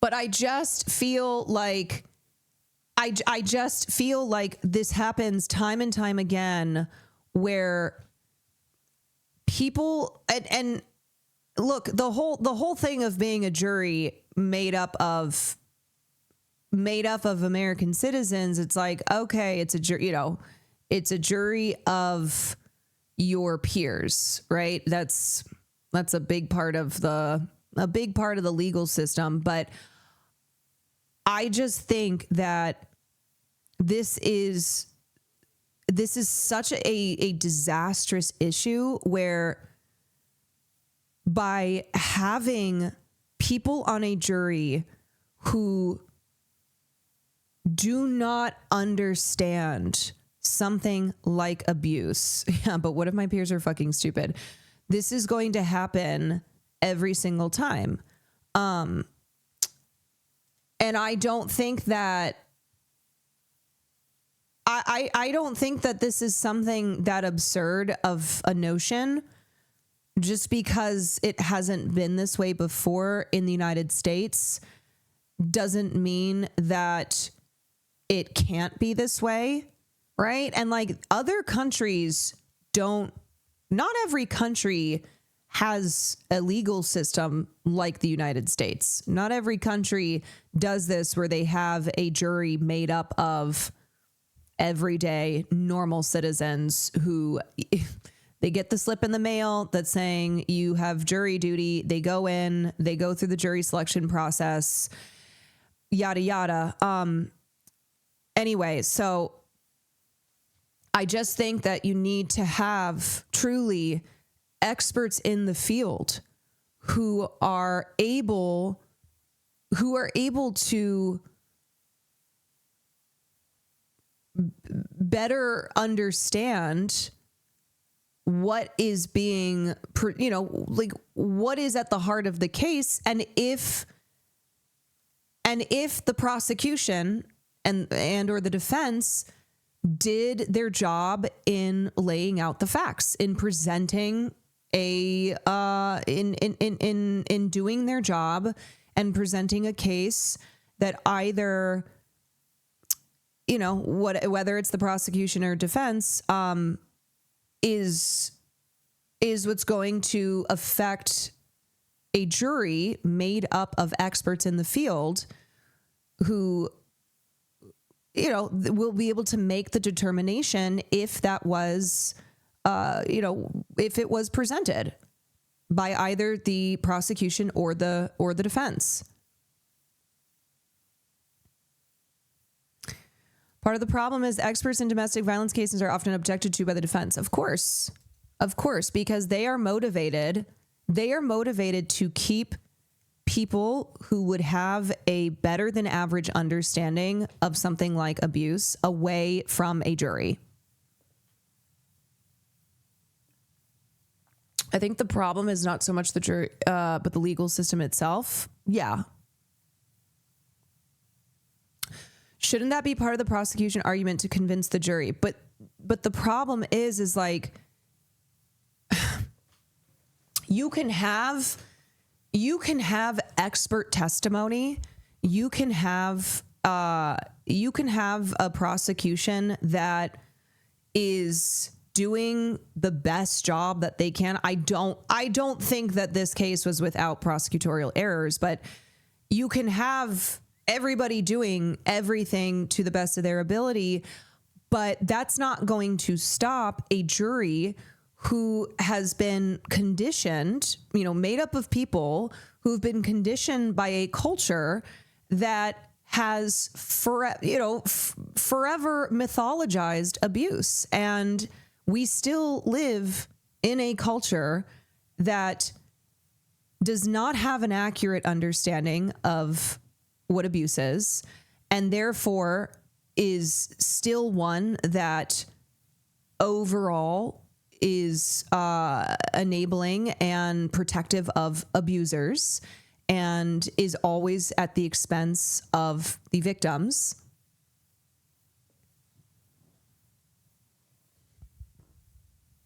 The experts can't understand the topic for the jury. Right.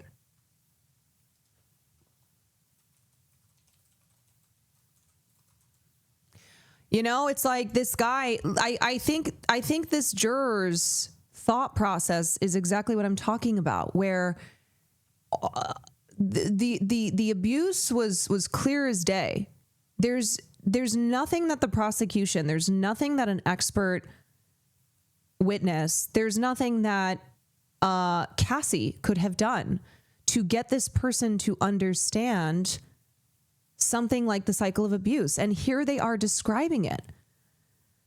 They're like, what's going on? We're confused. He's beating her, but then they go on dinners and trips. It's like going back and forth. Like they just fundamentally do not understand how abuse works. And so it doesn't matter if you see, if there were 50 videos like the one in the hotel hallway. Despite being confident about their verdict, juror 160 knew that it would be controversial.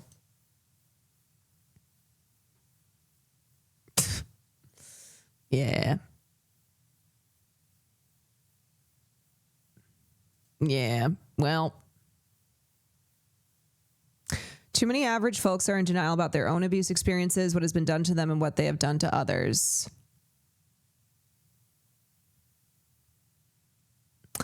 Abuse cases are also a huge problem in countries without the jury system. Not a personal fan of juries, but I think here the problem lies in society in general, not the system in specific. I mean, certainly our legal system, when it comes to trying abusers, when it comes to justice for victims, like, yes, it's the system that's the problem, but also this is a societal issue, is what I'm trying to also get us to recognize here. And so it doesn't matter if you have a case that's perfectly laid out by the prosecution, because of these persistent societal beliefs or misunderstandings around victims of abuse, this is the outcome that we get. You know, and the truth is that to some extent, most people are probably themselves victims of abuse in some regard. A lot of people who have been perpetrators of abuse and might either not recognize it, might want to not acknowledge it.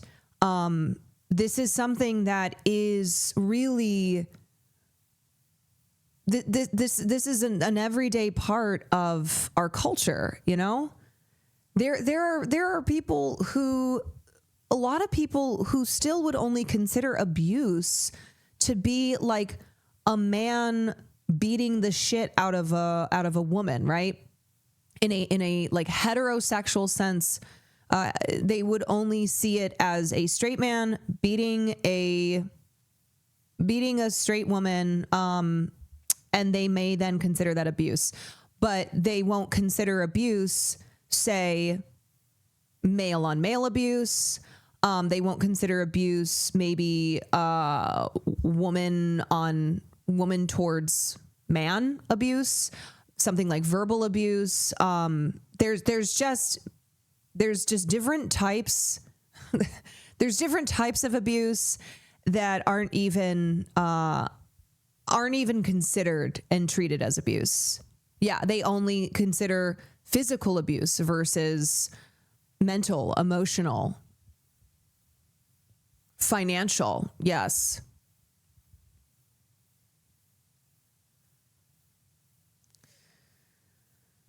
We're just still so undereducated on the topic, but also because it really relies on a serious cultural reckoning and how normalized abuse is, makes it very difficult to begin to unravel that normalization.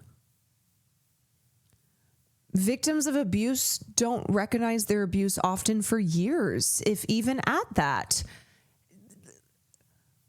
You know, there's just it feels like this topic is one that is pushing a boulder up a mountain. And when I read this and heard these jurors talking, one, I wasn't surprised, but two, it is still exhausting, and it feels so, it just feels like this never ending issue that God, even when we make progress, it doesn't really feel like progress. When we were in the deliberation room and we've come to an agreement and we're only saying that he's guilty for these 2 counts, my words exactly were, oh shit. This was juror 160. Oh boy.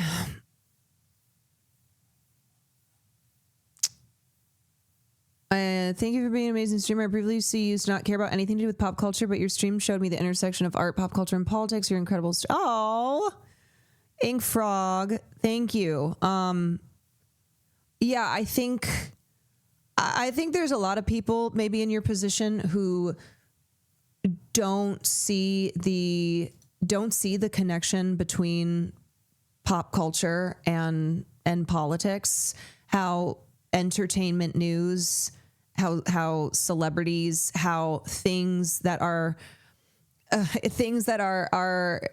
mass consumed, things that are in the kind of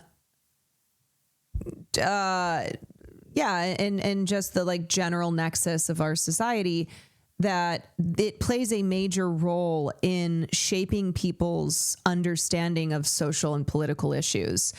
And what frustrates me is that the right understands this and have understood this for a very long time. And this is why they fight their political battles through cultural issues.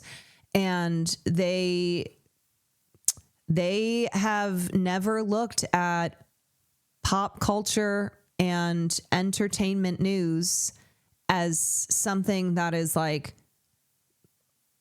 not worth their time. And in fact, it's the opposite, where they have spent years now carving out an enormous space and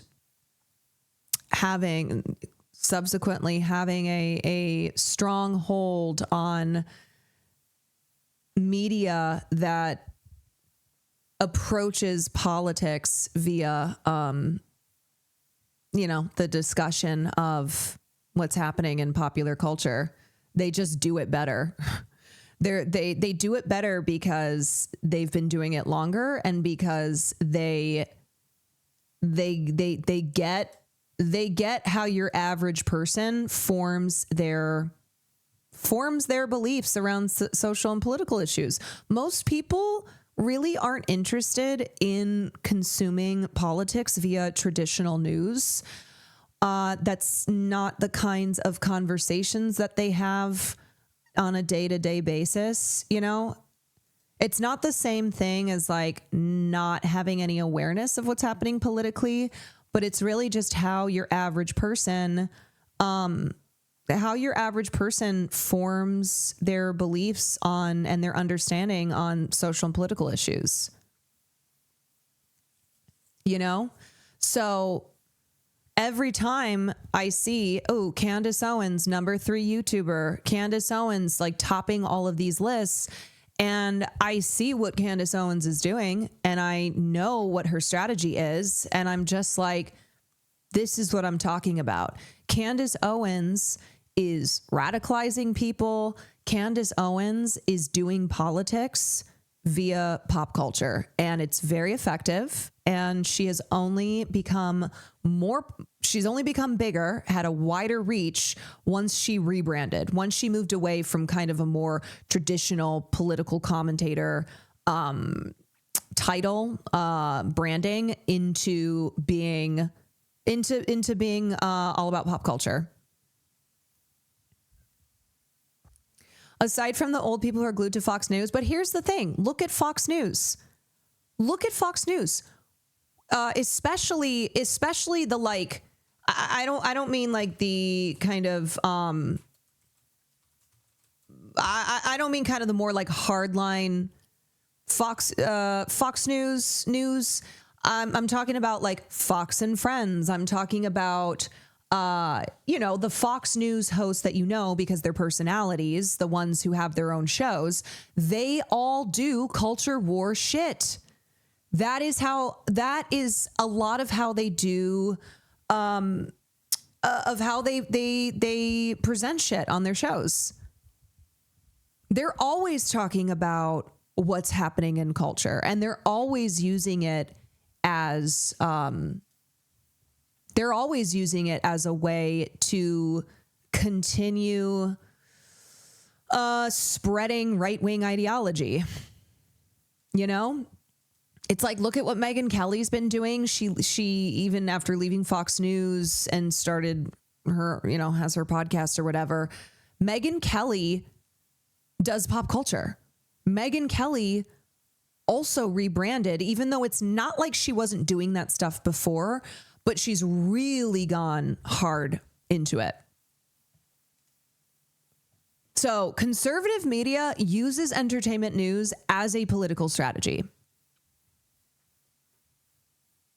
Remember, Andrew Breitbart, as much as I hate to quote that fucker, Andrew Breitbart said politics is downstream from culture. And what he was saying is, hey, influence people in politics by influencing them in culture, by approaching politics via culture. It's because pop culture is easily more digestible. Yeah, because pop culture is everything that the general public is engaging with from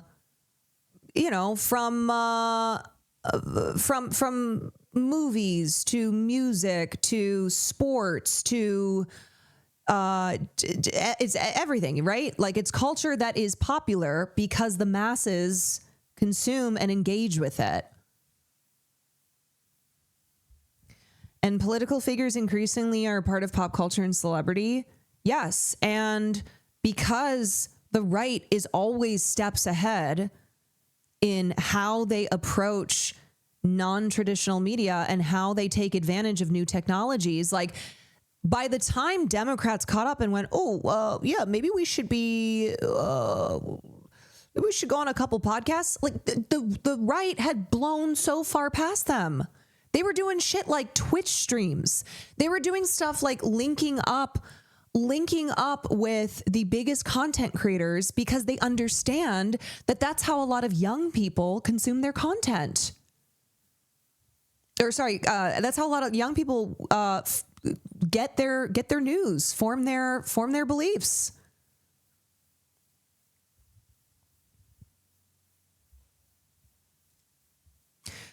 Our society is oriented towards entertainment. It is accessible. It is something that whatever it is that interests you, there is something for most people in entertainment that is a big part of their day-to-day life. And it's one of those things that, like, serious political journalists have always viewed entertainment journalism and pop culture reporting as, like, kind of gauche, I think, kind of not intellectual, right? Not serious. And I think that has been a mistake.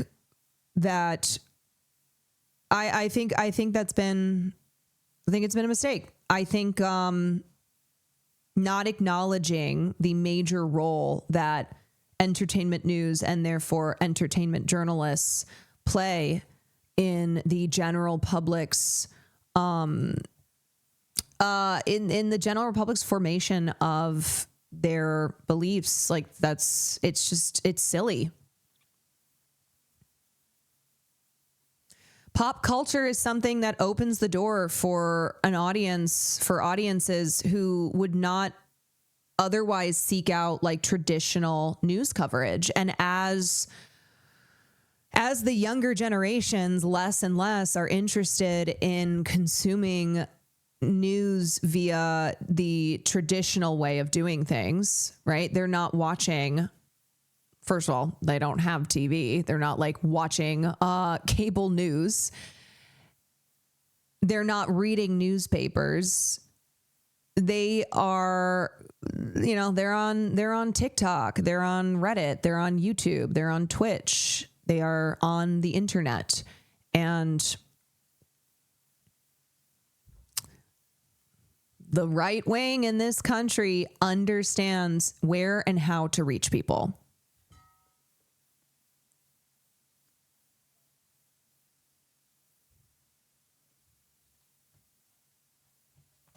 All right. Let's talk about this freaking stupid ass student at the University of Oklahoma who wrote a very bad essay, objectively a very bad essay. And as a result of getting a 0, which honestly should have gotten negative points, the trans assistant teacher, so not even a full-time professor, the trans professor who gave the score and provided notes that were extremely fair, that professor has been put on leave, and the student is now making the media rounds and, of course, finding a way to grift off of it.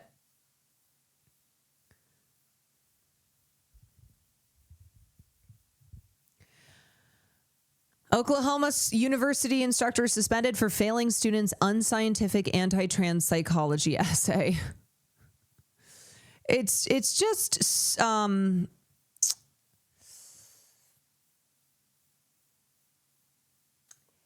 it's just crazy. It's so crazy that you can, as long as you position yourself the right way and turn this into more culture war nonsense, you can be a piece of shit student. You can be somebody who can't write an essay to literally save their life and find a way to triumph still. The University of Oklahoma has placed a trans graduate instructor on administrative leave after the student received a 0 on a psychology assignment that described transgender people as demonic and asserted that gender roles are biblically ordained, while still not quoting the Bible, FYI. The dispute has quickly escalated into a statewide political flashpoint. The controversy began when junior Samantha Fulnecki submitted a 650-word reaction paper for a course on how social expectations shape gender. Instead of addressing the assignment's questions using data, her essay claims society is pushing lies about gender, warned that eliminating strict gender roles would be harmful, and described transgender identities as demonic. Yet here's the thing.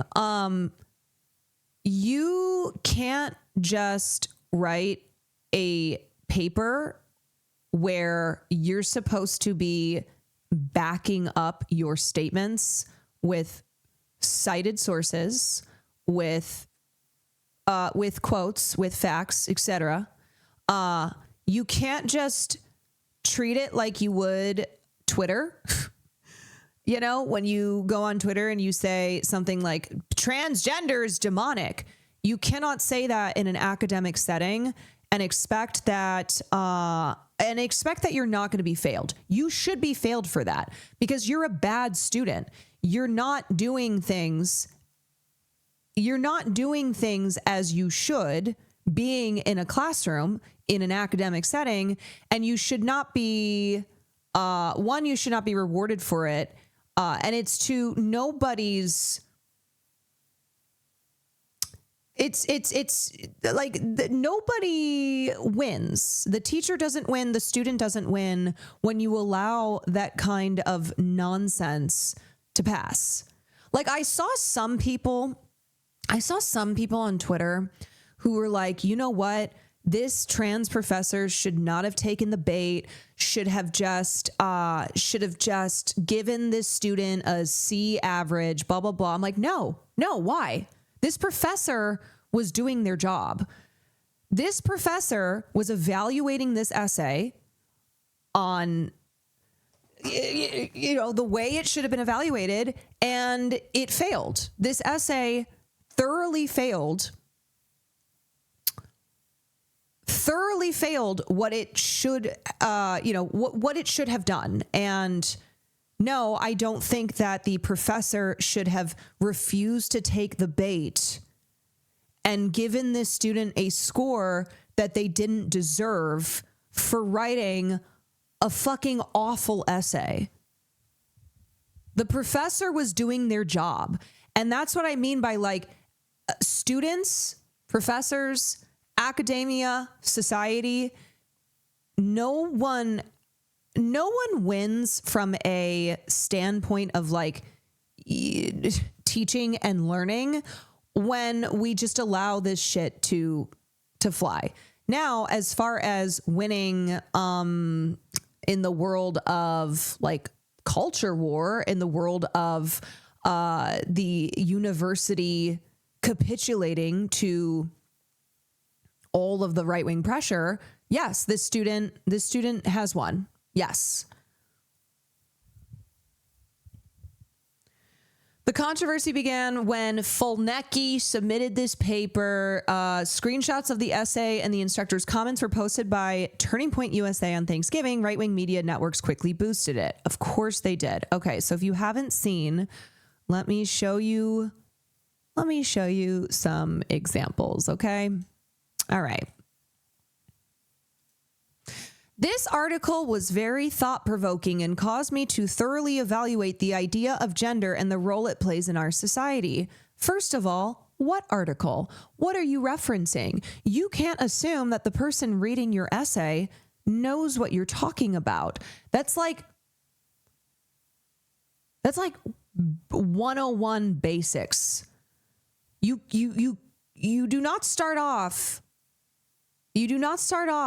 by saying this article was very thought-provoking. I mean, look, I'm not going to waste the time going through note by note why this essay is pure ass, but just from the very first line, what article?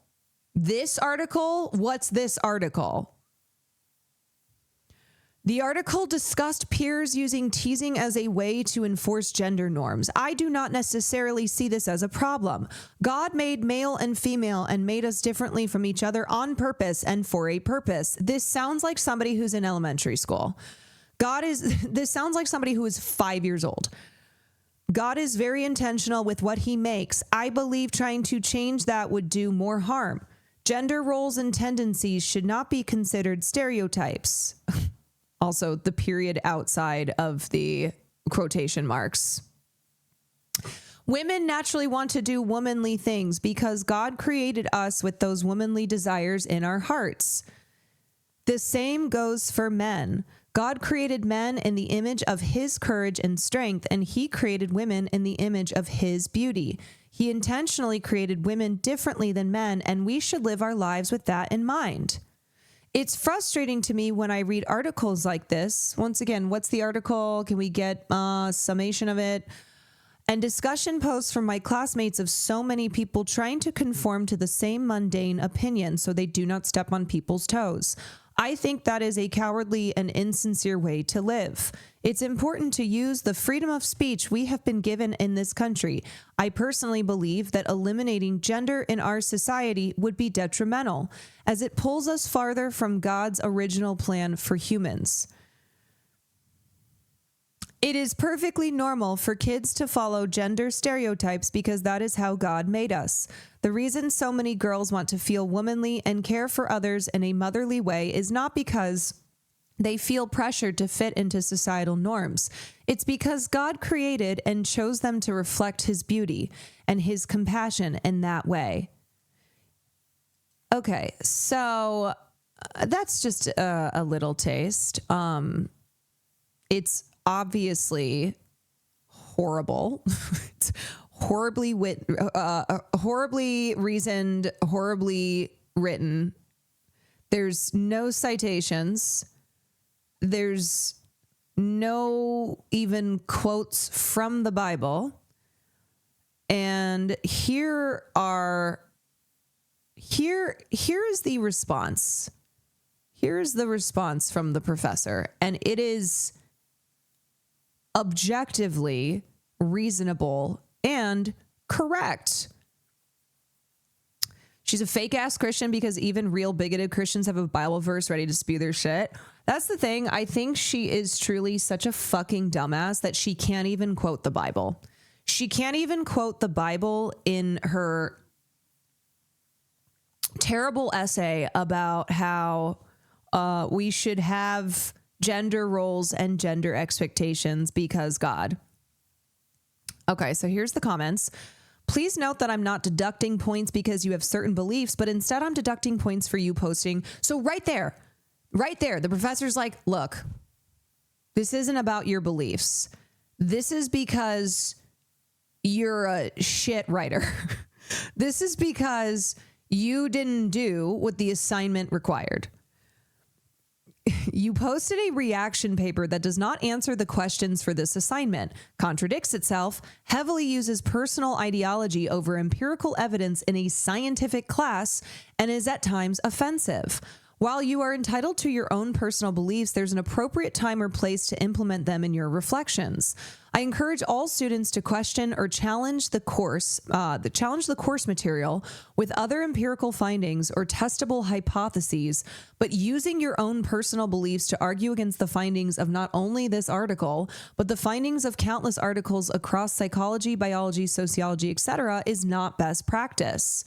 You argue that abiding by normative gender roles is beneficial. It's perfectly fine to believe this.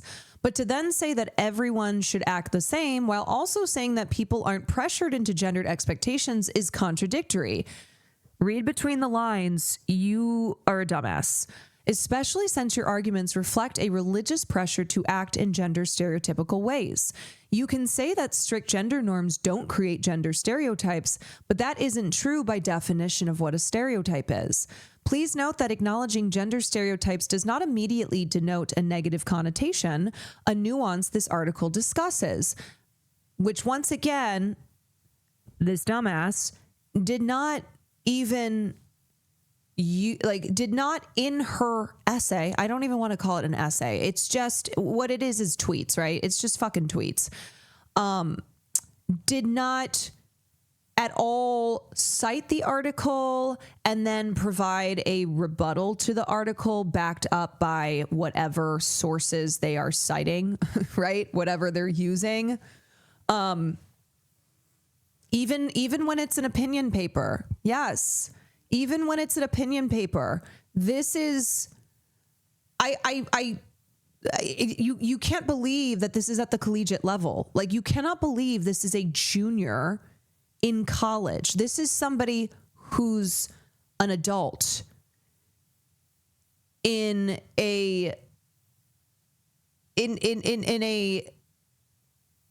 an academic setting that is not sixth grade. Holy shit, I didn't know she was a junior. The thing is, you guys, even if she was a freshman, it's still bad. It's still so bad. I get that it's like, okay, you're coming to college, maybe you're learning how to write for the first time. But even if she were a freshman, this is something that she would deserve the exact same score, the exact same notes, and she would still be rightfully called a dumbass. Additionally, to call an entire group of people demonic is highly offensive, especially a minoritized population. You are entitled to your own beliefs, but this isn't a vague narrative of society pushes lies, but instead the result of countless years developing psychological and scientific evidence for these claims and directly interacting with the communities involved. You may personally disagree with this, but that doesn't change the fact that every major psychological... So do you see how in the professor's comments, the professor is doing what she is essentially saying, and not even just she's saying, but what this student should have done, where not that I think having the belief that trans people aren't demonic versus having the belief that trans people are demonic is at all comparable. I don't believe that. But what this professor is doing is clearly the professor has their beliefs here, but they are also backing it up. That's why they mention every major psychological, medical, pediatric, and psychiatric association in the United States acknowledges that biologically and psychologically, sex and gender is neither binary nor fixed. I implore you, apply some more perspective and empathy in your work. If you personally disagree with the findings, then by all means, share your criticisms, but make sure to do so in a way that's appropriate and using the methodology of empirical psychology as aligned with the learning goals in this class. If you have any additional questions or concerns about this or would like some additional educational resources, I would be happy to discuss this further and provide you with them. Yeah, so not only did the professor state this, but clearly demonstrated in their comments that they didn't give that score because of the student's personal beliefs. They gave that score because the student wrote an embarrassingly bad essay.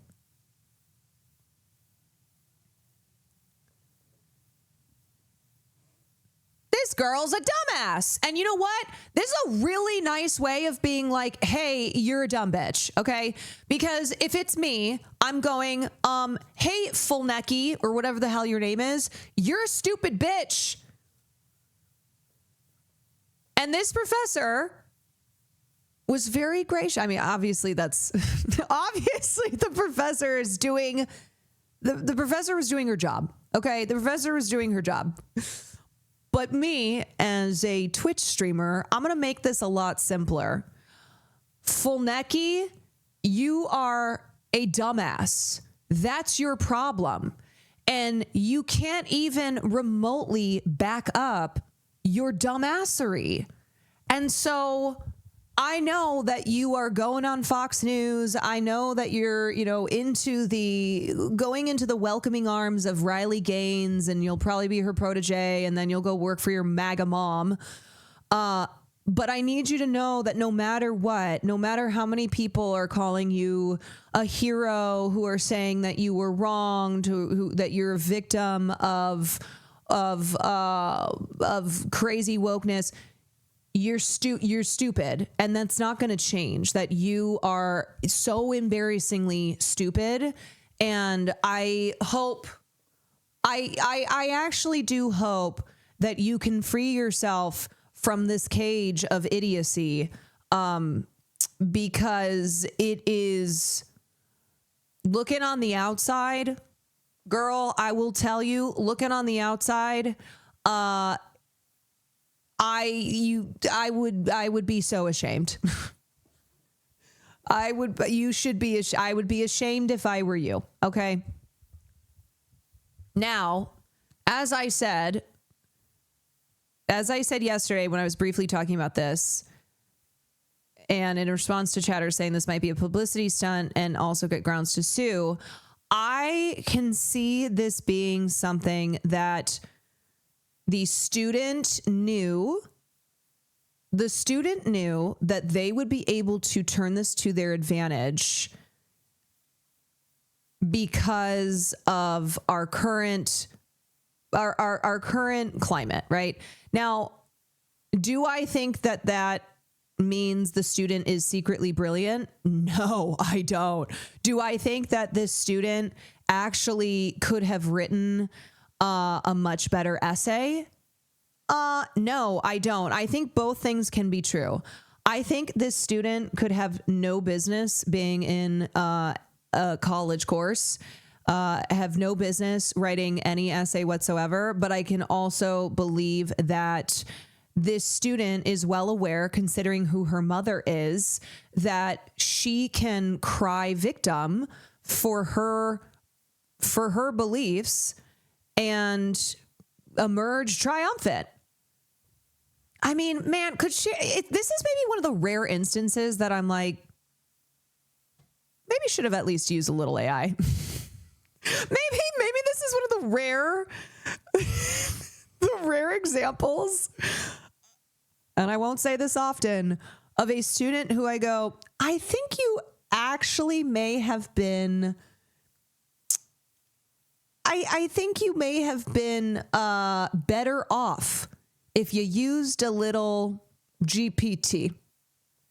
Couldn't have been worse, is what I will say. When AI makes you sound less stupid, it's not good, okay? It's not good for you. Sky, thank you for the gifted scooter. Thank you for the 19 months.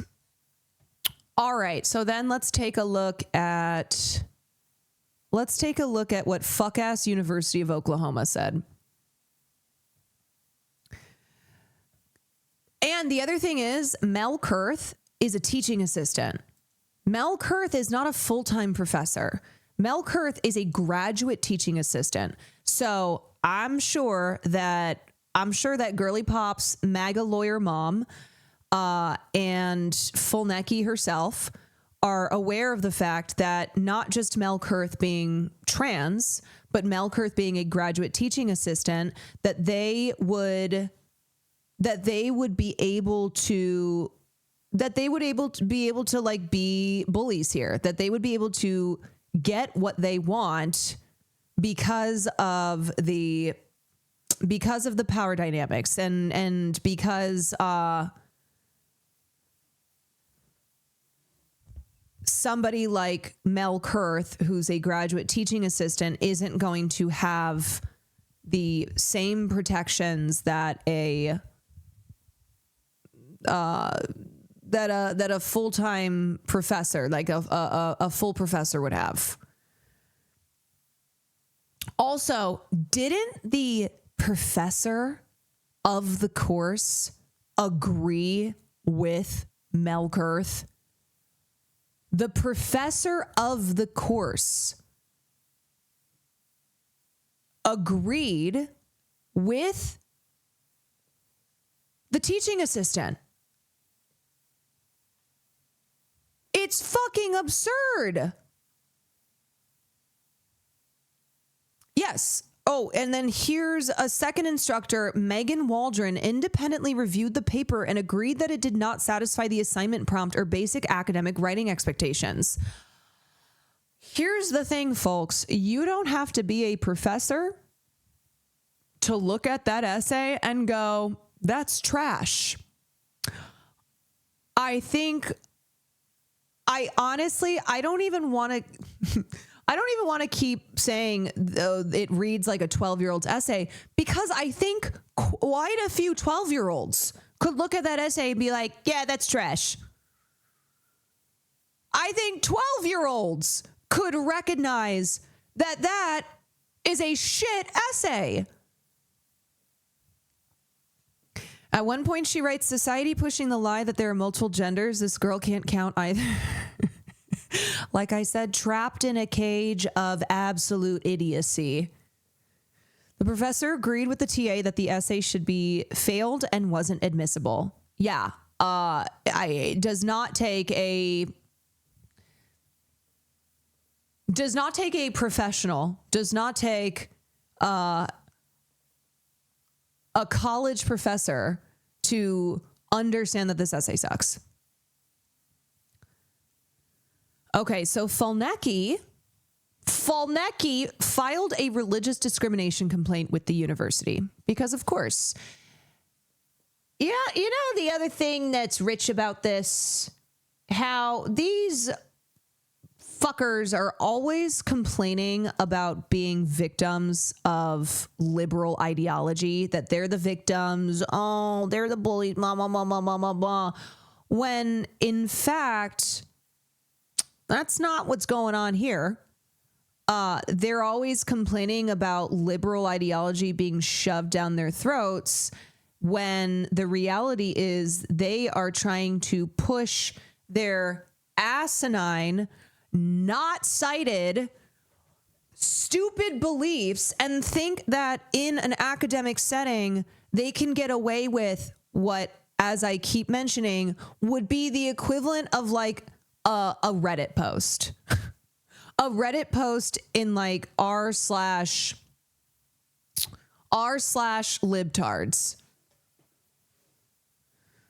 A Zionist student at my university pulled a similar stunt in order to push a bullshit discrimination lawsuit, and it actually ended up in Trump signing an executive order to apply. Yeah. No, I think I remember that. It is the same shit, by the way. Yeah. Her discriminating against trans people and then being like, I've been religiously discriminated against. Okay, so here's OU's statement. The University of Oklahoma takes seriously concerns involving First Amendment rights, but that's not what this is. This is not a violation of your First Amendment rights.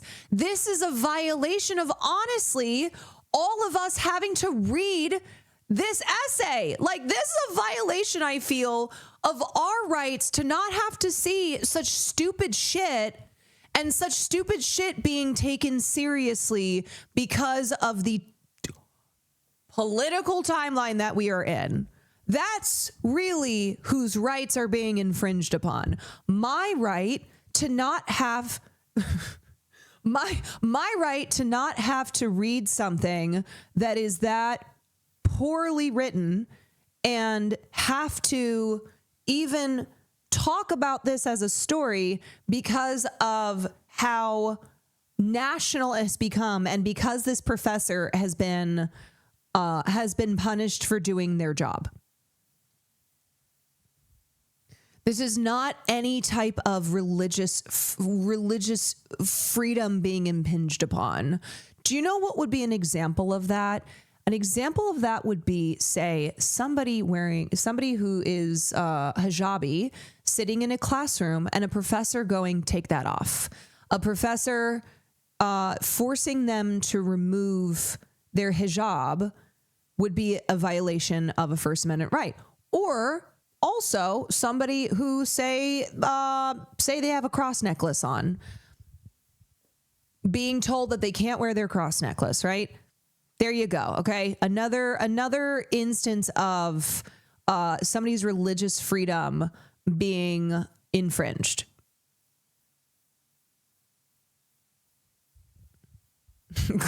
A cross on their full necky. Stop. Wearing a cross on their full neck.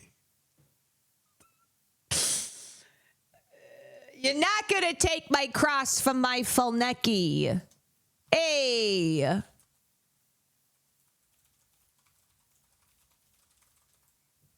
Hey, get your paws off my full necky.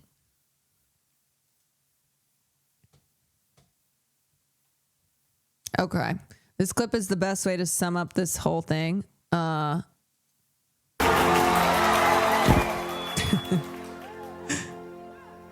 Mr. Madison, what you just said is one of the most insanely idiotic things I have ever heard.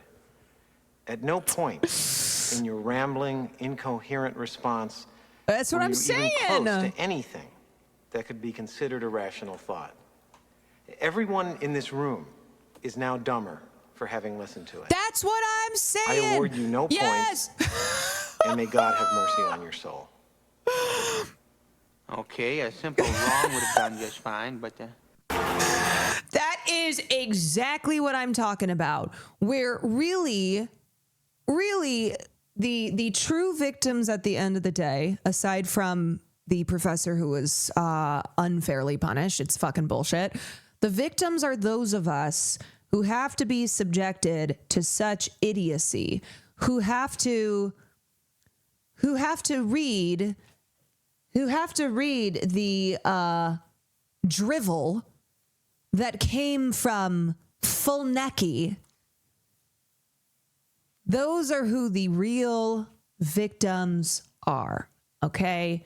Those of us who were subjected because of how this became a news story, of how this is a reality we live in. And we had to read the words that Fulnecki that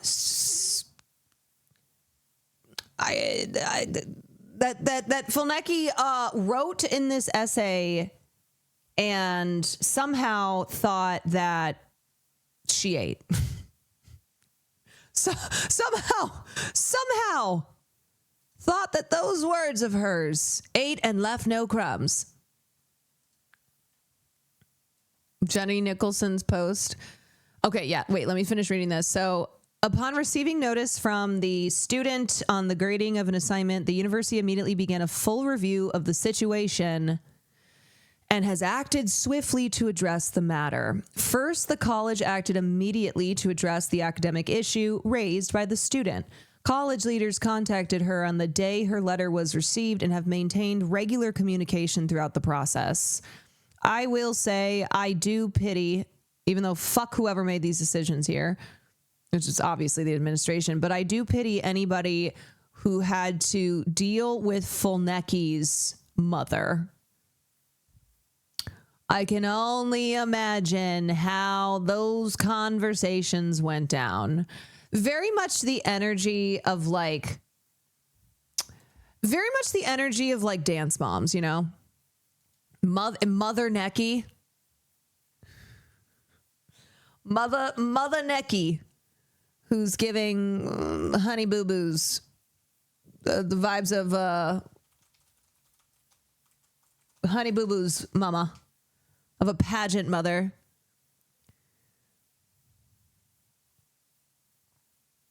First, the college acted immediately to address the academic issue raised by the student. She was contacted, as previously stated. A formal grade appeals process was conducted. The process resulted in steps to ensure no academic harm to the student from the graded assignments. No, I think that student should receive the most academic harm. I think it should be maximum academic harm. Second, the student reported filing a claim of illegal discrimination based on religious beliefs to the appropriate university office. OU has a clear process for reviewing such claims, and it has been activated. The graduate student instructor has been placed on administrative leave pending the finalization of this process. To ensure fairness in the process, a full-time professor is serving as the course instructor for the remainder of the semester. OU remains firmly committed to fairness, respect, and protecting every student's right to express sincerely held religious beliefs. Oh, you fuckers. Oh, you jars of farts. Honestly, it is so clear that this university, in a state that is last in education, they are simply going, oop, no, we don't want to do our jobs here. We just want to do whatever it is that President Trump has set the vibe of. And the vibe is, if you're a dumbass like Fulnecki and you write an essay that is essentially just saying, well, God said there's no transgenders, that not only will you not be punished for that academically, not even punished, have to face the consequences of that, which is a 0 score, the professor who correctly gave you that score is the one who will be punished. Because right here, when they say we respect the commitment for every student to express sincerely held religious beliefs, this is not about your ability, any student's ability to express a sincerely held religious belief. And what I will say is that religious belief really held that sincerely, considering Fulnecki could not even quote the Bible? Gun to her head, would love to know what she comes up with.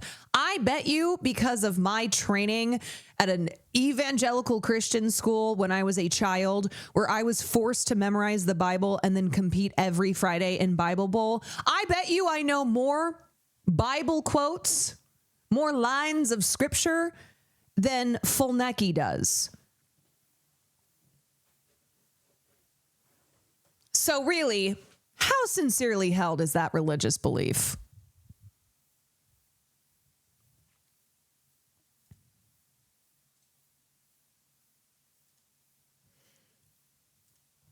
And then Matt said, forgive me, but the student in question couldn't string together a complete sentence if her life depended on it and is claiming Christian persecution because the world doesn't bend to her. Firing an educator over this is embarrassing. Yeah, how nice must it be to just paint yourself as a victim of Christian persecution when the reality is that you have the brain of a slug. These people so badly want to be persecuted. Well, it's not even just that. It's not even just that they so badly want to be persecuted. They know that they can fail upwards by claiming persecution. And they know that something like this can make it all the way up to Trump in his Oval Office. They want to be crucified? Yes. They want to fulfill this. They want to fulfill this fantasy of being persecuted because they are God-fearing Christian, good Christians, but they also understand what the cultural and political climate is, that right now they can pull this bullshit and get away with it and, get opportunities from it as well. Here's Fulnecki on Fox News from today. I'm saddened that they're offended by the truth of the gospel and the truth that The truth of the gospel. Yeah. What is that truth of the gospel? My assignment. And what is that truth of the gospel that you wrote in your essay that you couldn't even cite the truth of the gospel? What are those truths? What is it? Also,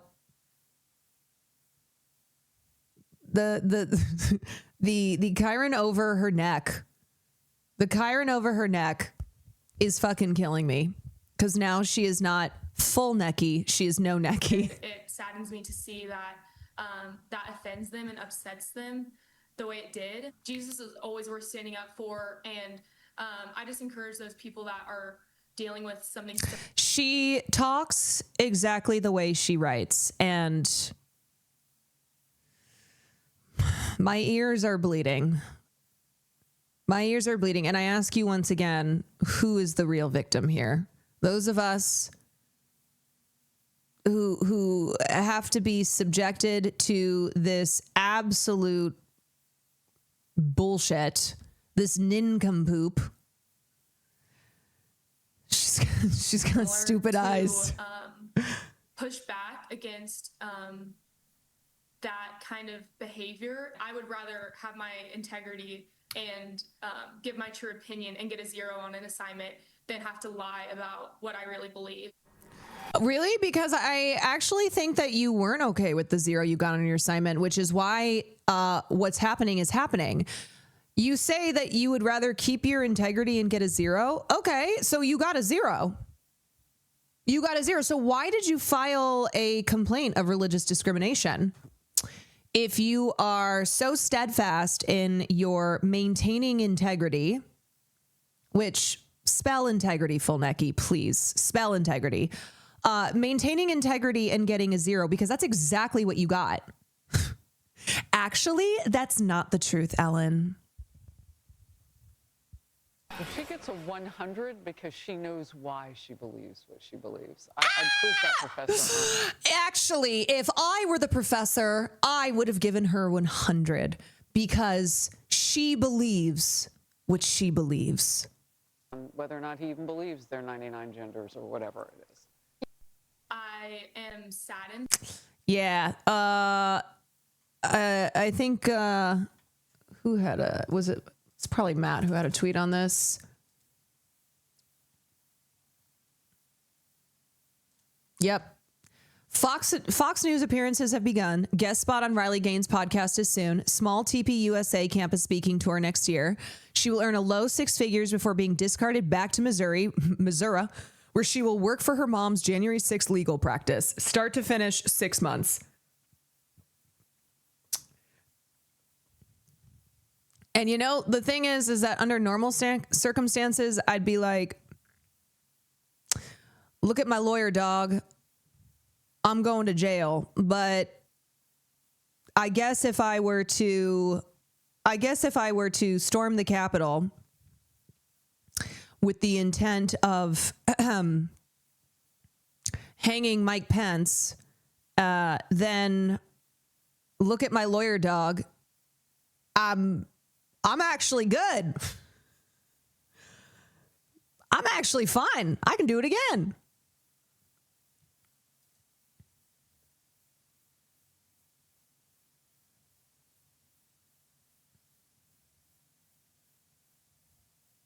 Funny how they're claiming she cited the Bible when that was part of the issue. She didn't cite anything. I know. It's just, it is beyond belief. It really is beyond belief. And anyway, I just,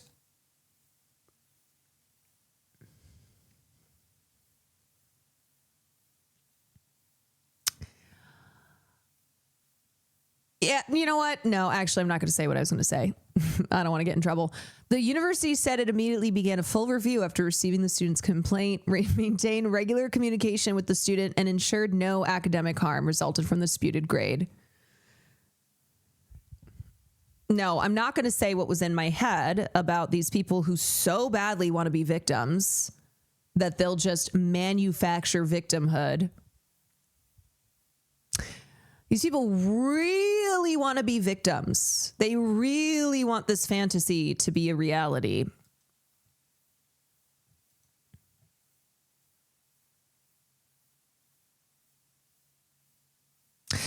All I will say is what I've said in the past is that some people do need to be punched in the face. All right. I think a good old punch in the face. It's how we do it old school. You know what I mean?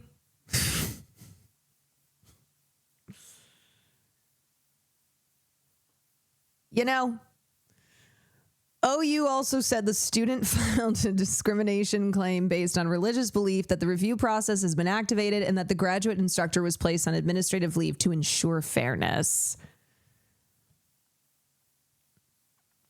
On Sunday, Oklahoma Republican Governor Kevin Stitt urged OU's Board of Regents to investigate and warned that students should not be penalized for their religious beliefs. His intervention helped transform a grading dispute into a statewide ideological battle over higher education governance and LGBTQ inclusion.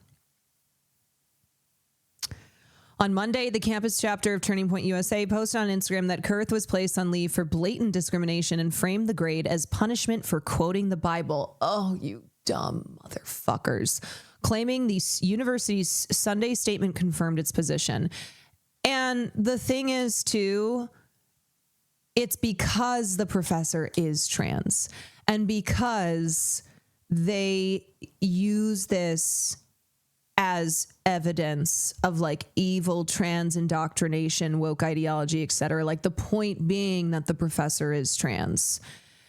And I feel so sorry for this professor because of the continued harassment that is going to come their way because of the fact that they were thrown under the bus by the university, and because of also what other LGBTQ professors, people in academia must be feeling, and how you are prevented from being able to properly do your job as a professional in academia due to the absolutely absurd political climate that we're in.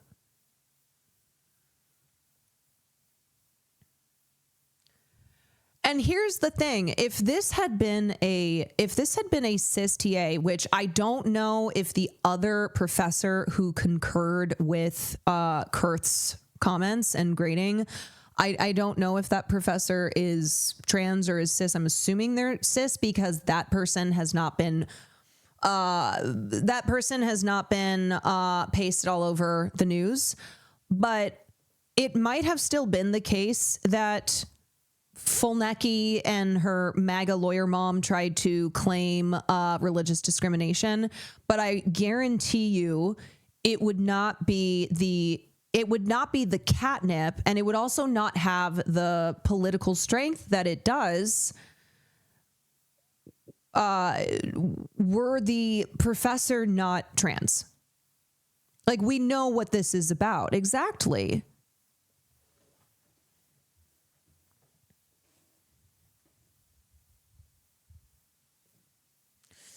Academia is fucked right now. We struggling. Yes, it's not a good sign when academia does not actually remain free, and not free in the sense that these right wingers want you to believe freedom is, but free in the sense of how academic institutions have always been founded on academic freedom. You know, from like not having their funds threatened by a deranged person in the White House to not having professors be put on leave because they're trans and they were doing their job in failing a student who can't string two words together to prove their point.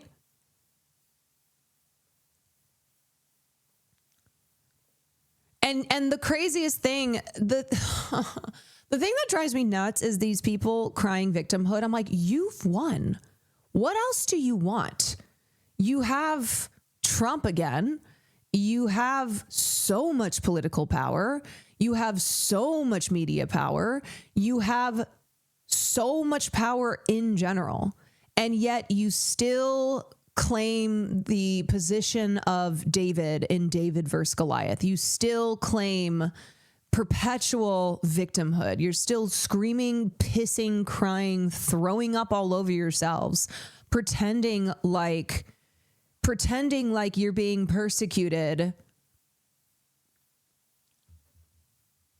every day.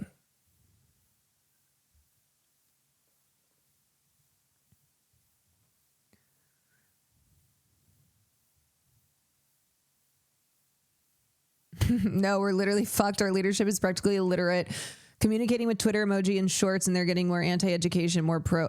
Yes, it's the anti-education, anti-truth, anti-intellectualism, anti-reality.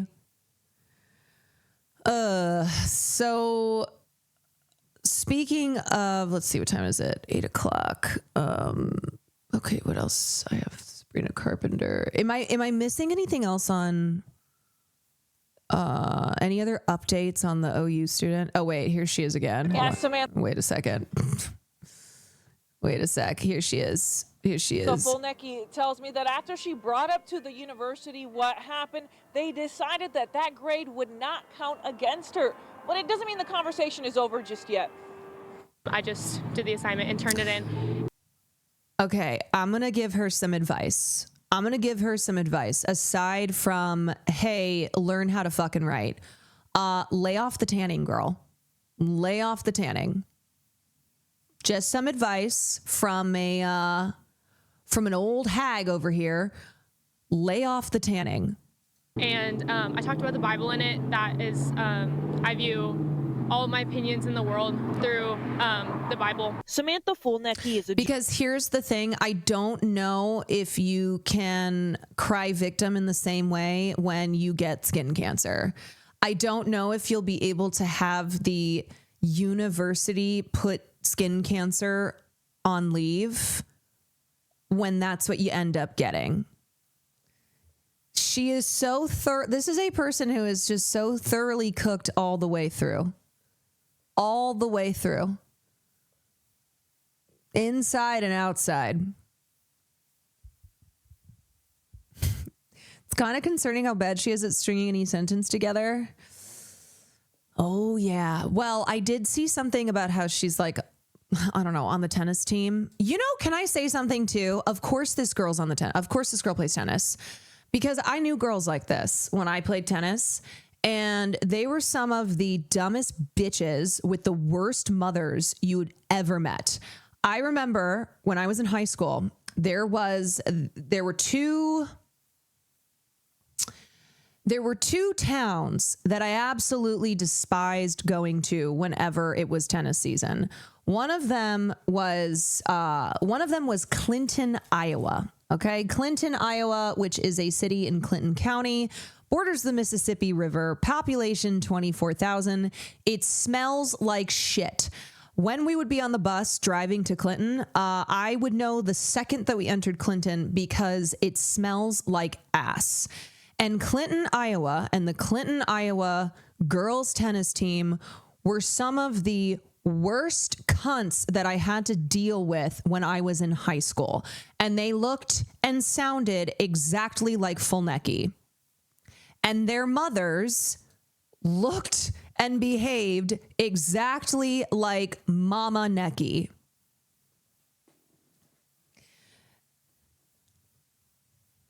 I have memories as clear as day. And I don't know if I've ever told the story of my mom always, I feel like my mom has probably brought it up.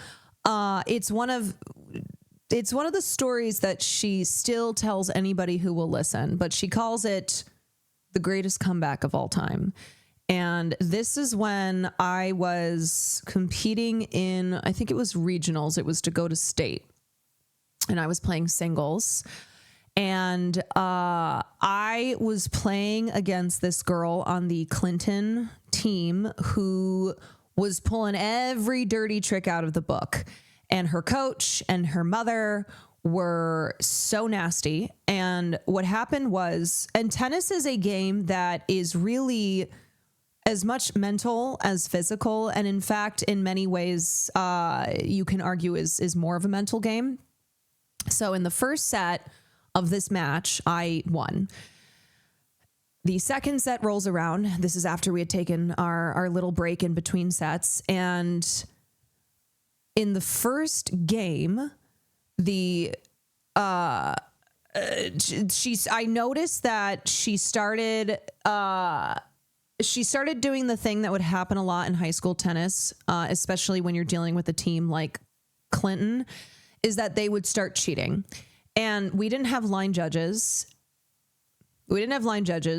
So it was scouts honor type of thing where you call your own, you call your own lines. So they started calling shots of mine out that were definitely in. And my mom was over on the sidelines, like losing her mind. But what happens is that it's a mental game, right? So even though it's bullshit, and my coach was telling me like, just get it, just hit shallower shots, so there's no chance of them calling this out. Is that just some other like mental fuckery tricks that they pulled? And so it changed the momentum of this second set, and I lost the second set. And my mother was so stressed out watching, which didn't help also. So we go into the third set and it's tied 1-1. And the third set, I mean, I've just mentally completely fallen apart. I'm like, fuck this. Fuck tennis. I'm never playing tennis again. Fuck these Clinton people. So we get to, I'm down 0-5 in the third set, and we're in the potentially match winning game, and she's serving, and she's serving 40 love to me. So truly match point. And I notice my mom is gone, and I'm like, okay, my mom must have given up. Like, I guess this is it. I guess I'll just have this humiliating loss. And because I thought my mother was gone and had given up, it was like this, this pressure was taken off. I went, well, I'm going to lose anyway, so what the hell? And suddenly I started winning, and I not only won that game, but I was able to fight back and tie it at 5-5. Unbelievable. So we go into a tied third set, and now she's losing her fucking mind. And now I know that I have the mental upper hand, and I managed to win that set. I won 7 games in a row. So I won that set 7-5. And then I won the match, and I qualified for state. It turns out my mother hadn't left. She was just so stressed out that she went to her car, which was usually her favorite spot to sit in her station wagon and watch me play tennis. And afterwards, I told her, I was like, I think the reason that I started winning is I started winning right at the end there is because I thought you gave up on me. And that's why she's athlete of the week, y'all. Anyway, that is a high school story of tennis that nobody gives a shit about. But going back to my point, which is I look at this girl and she reminds me of so many of these girls that I had to deal with in high school tennis, namely coming from a place like Clinton, Iowa. And so I know exactly who this person is. I know exactly who her mother is. Junior at OU. She says when she submitted an essay reacting to an article for her psychology class. I care. I was tennis as well. I think if you played high school tennis, not even just high school sports, but like specifically high school tennis, I think you get it. She got a 0. The graduate instructor, who is transgender, was the one grading it. They called it offensive and said it lacked empirical evidence. Robbed of athlete of the century. You know what, Madeline? So true. Athlete of the week, please. Please. Don't they know who I am? Don't they know what dynasty I come from?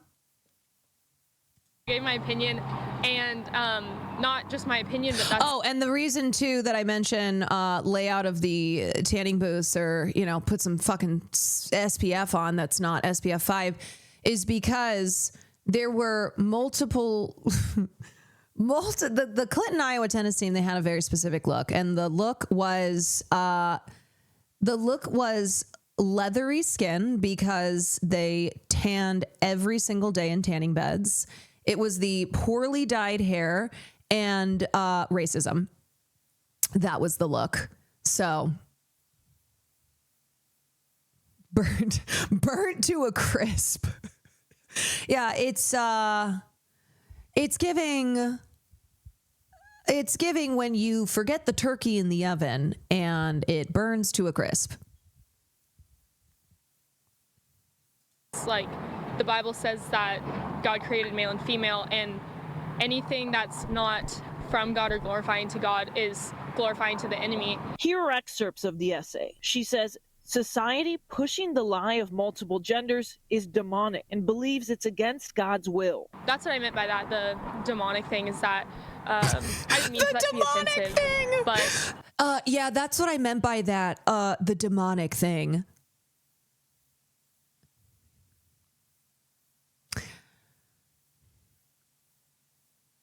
You know these instances where someone sounds in real life exactly as stupid as you think they would.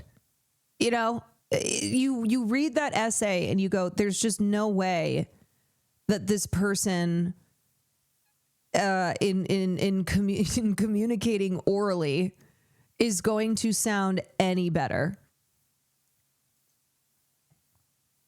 she sounds illiterate. The truth will naturally offend people. And so I think that's why people are kind of viewing that as offensive. So, would you have a problem having a transgender teacher? I wouldn't, not if they're able to separate their wait, hold kind on. of what? beliefs and things from Okay, no problem with a transgender professor as long as they're able to separate their beliefs.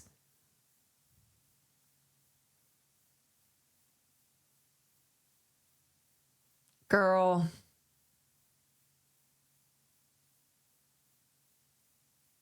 We caught her by the necky.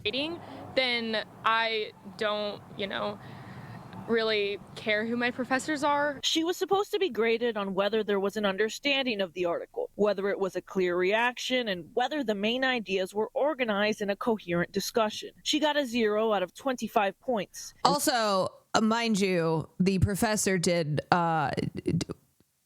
yes, I think one problem is that the professor's comments were too advanced. I think the professor's comments were simply not able to be comprehended. It way over her way over her head. Against OU, claiming her religious freedom was violated. That instructor's been put on administrative leave. Volnecki says she isn't sure whether she'll be seeking any legal action from this, but we asked an attorney what they thought if things do go in that direction. It's above her In necky. the end, I really do not see this lawsuit going anywhere, as there is no constitutional guarantee to an A in a class at a public university. Yeah. I did reach back out. Yes, Blau is correct. Blau, other Blau is correct. He's like, how could this be grounds for any type of lawsuit when you're not constitutionally protected against being a dumbass? You're not guaranteed an A by the Constitution of the United States. To the university today, they said the incident is still under investigation, but again, that graduate instructor is on administrative leave at this time, and I did reach out to them as well. We talked a little bit over email. They declined to comment. They didn't want to interview, but I also spoke with others close to the situation that says that person has been getting a lot of criticism and even some death threats after all of this that has happened. Now, live in Norman, Chantal Navarro, KOCO 5 News. Hi. MRD, thank you for the 17 months. Hogan, thank you for the gifted. Oh my God. Actually, you know what? Let's run this back one more time. Let's run this back one more time and then I'll wrap up this story. Mr. Madison, what you just said is one of the most insanely idiotic things I have ever heard. At no point in your rambling, incoherent response were you even close to anything that could be considered a rational thought. Everyone in this room is now dumber for having listened to it. I award you no points, and may God have mercy on your soul. Okay, a simple wrong would have done just fine, but...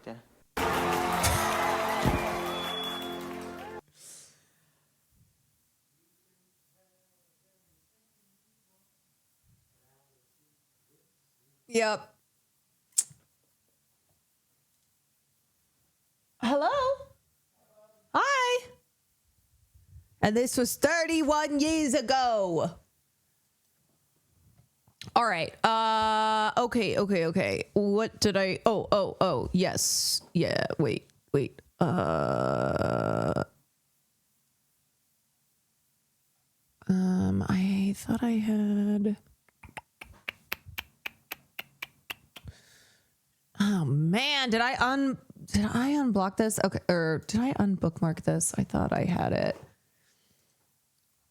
Okay.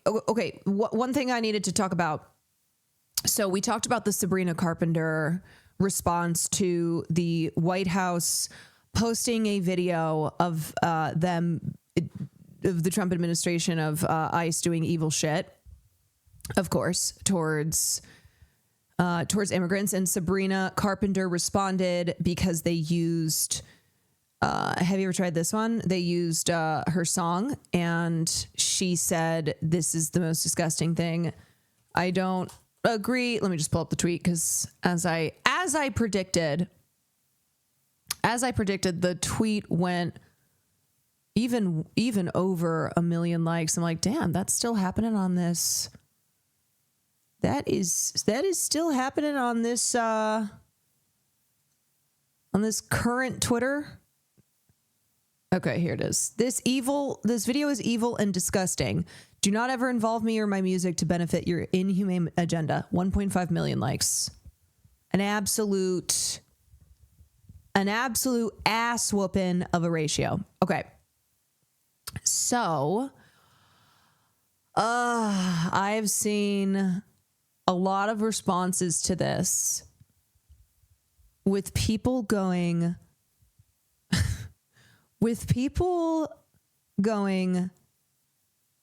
this isn't doing what you think it's doing. It's only platforming Donald Trump. It's only providing a platform and only bringing more eyes to the video. And so really, I think it's actually counterproductive. It's like that type of vibe. I had a specific example of a tweet where I saw this that was driving me nuts, but I don't know where it is. So essentially, the idea being that Sabrina Carpenter responding to this disgusting White House video from the White House Twitter account, and then this getting a lot of attention, one, because the tweet blew up, but also because it's Sabrina Carpenter, right? The reply to Fentana. Wait, she replied to who? Sabrina? Anyway, okay. I don't want to get distracted. So the idea that this now that this massive ratio and the media attention on it is bringing like unwanted attention to the White House, to the Trump administration, as if Trump is like some TikToker who's looking to go viral, who it's like, oh, this is gonna give them views, and we shouldn't be platforming the president of the United States. We shouldn't be bringing attention to the actions of the White House. And I think the problem with this speaks to the stanification of all things, the way that Stan brain cooks your brain, and you look at everything in terms of you look at everything in terms of like Stan Wars, where, oh, Donald Trump has his stands, or people who might, align with Donald Trump because they've seen this video now that Sabrina Carpenter has brought attention to because she responded to it. And that is a very worrisome place for us to be. And I don't know what's going on in someone's brain, how rotted their brain is, that they think that what's happening, like something like this that happens on the internet, where a famous person such as Sabrina responds to something incredibly cruel that's shown in this video, which is something that the Trump administration is doing in real life. Like, do the people who were chastising this and saying, oh, don't platform, don't bring attention to it, do they understand what's happening in real life? Do they understand that like the Trump administration is blowing up immigrants in boats, that they are kidnapping children, that they are blackbagging students in the middle of the day? Do they understand that like this is real power and that power is being used in real life in the most cruel and inhumane fashions? And this is not like, oh, some shitty content creator who's looking for attention.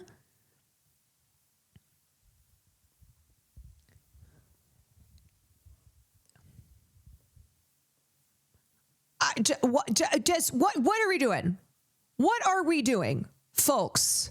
Please recognize that the White House Twitter account is not just some clip farming, rage baiting content account. It's the White House Twitter account because it's the White House.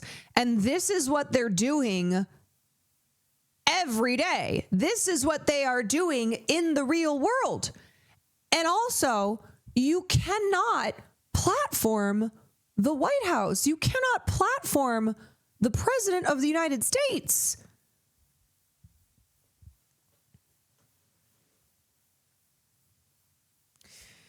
No, because it's only the Swifties saying don't interact. Okay, so I noticed that too. I noticed that quite a few of the Twitter accounts that were saying, no, don't interact with this, are Taylor Swift profile photos, seemingly stan accounts. And I'm wondering if it has to do with the fact that Taylor Swift has remained silent, and that by trying to act as if Sabrina Carpenter doing this is, one, performative, two, actually harmful, is potentially a way to let their fave off the hook. Anyway, you know what's going to be a new segment on the stream? We've got Body segment, we've got Farley segment, we've got Fuck Quentin Tarantino segment. We also have Fuck Stan Brain. We also have Fuck the Stanification of politics, of everything in this world.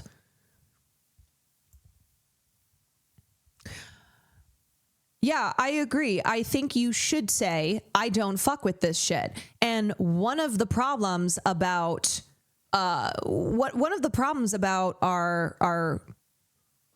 current climate is that it seems as if less and less celebrities have spoken out, especially people who spoke out in the past, now kind of going, oh, don't want to say anything, or even worse, being friendly with the administration.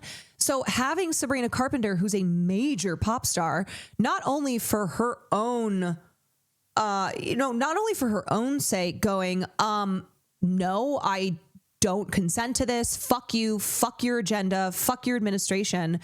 So not only for her own sake is she doing that, but I do think it's important. I do think it's important for massive cultural figures, people in enormous positions of influence with a lot of attention on them, to be condemning this. You know? And I think when you have the pop girlies like Olivia Rodrigo and Sabrina Carpenter going, fuck Donald Trump, fuck the administration, don't use my music for your cruelty, I do not align with this. I think it also shows, oh, wait, so pop stars can get political. Oh, you can say something, and you should say something. Another artist had to tell ICE to fuck off today. Hip hop duo Joey Valence and Bray. This insane video and their response. I'm disgusted to see our music was used without our knowledge or consent to promote ICE. To be clear, this video does not represent my or JVB's thoughts or beliefs in any form, and we're actively working to have it taken down. And the thing is too, is that the Trump administration and whatever fuck is running the White House Twitter account, they're going to keep doing this stuff. They're doing this, as I said, because one, they consider themselves to be hilarious trolls, and they think that this is all you know, they think it's funny. And we've seen the way that the White House Twitter account uses disgusting AI slop and will engage with celebrities on the timeline, but also because of the goals of normalizing fascist ideology within popular culture, and because they don't have actual good artists on their side to use their music, to use their art, so they steal. And they do so to try and claim it for their vile, they do so to claim it, to like pretend as if that goes along with their vile ideology.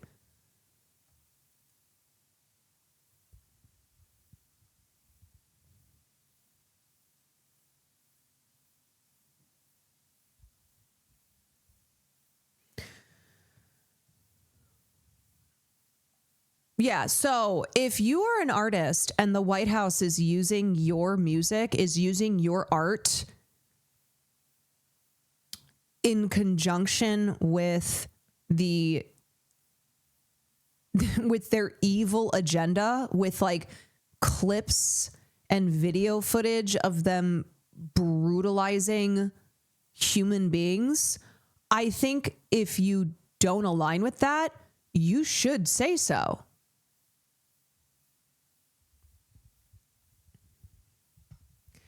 And I think it's not good.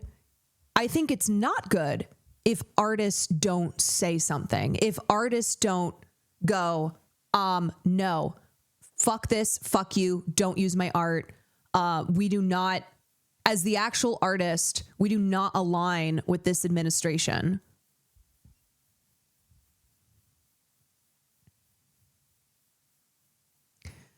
They deleted the tweet, but found one of the trash takes.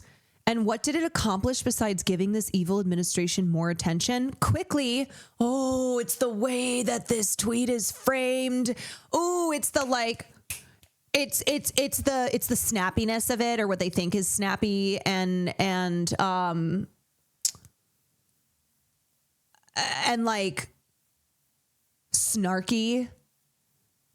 What did this accomplish besides giving this evil administration more attention? Quickly. Do you think that this evil administration is, do you think this evil administration getting quote unquote attention because Sabrina Carpenter responded in the way that she did? Do you think that that has bearing on what they're doing? Like, truly, are you so brain dead that you think it's a problem for a celebrity like Sabrina Carpenter to be condemning the actions of the current administration because it's giving them views, because they're getting likes on Twitter? I think all eyes should be on this evil administration. I think everyone, every day, should be calling out this evil administration. And then you take somebody who this evil administration is stealing their art, is trying to pretend like they're on the team, trying to pretend that like popular culture is fashioned around the current fascism that is in the White House.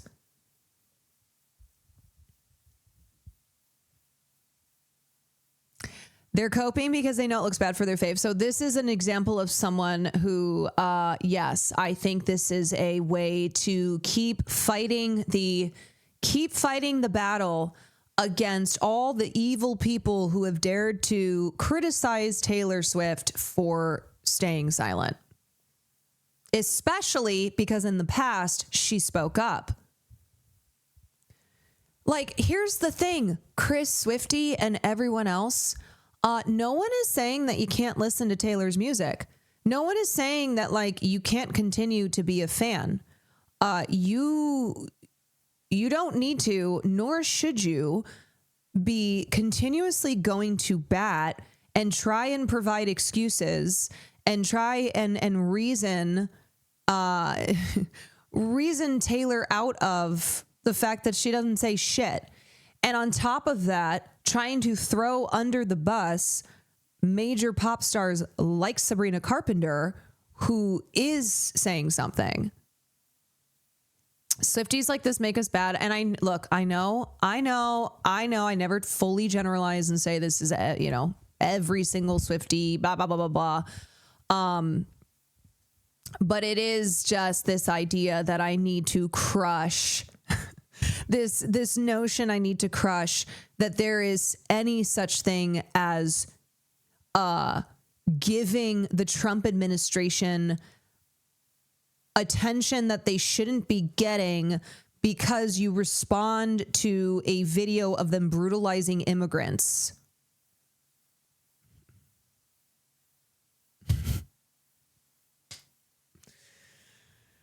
Literally this. The concept of people finding out about the president of the United States from Sabrina Carpenter.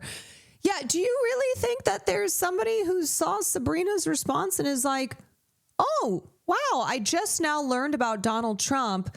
I'm going to go follow him on social media. The concept.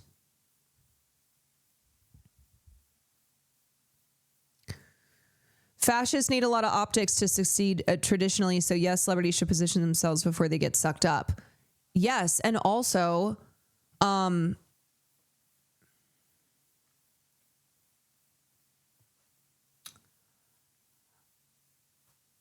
mean, it's just complete mental gymnastics. It's complete mental gymnastics to try and behave like the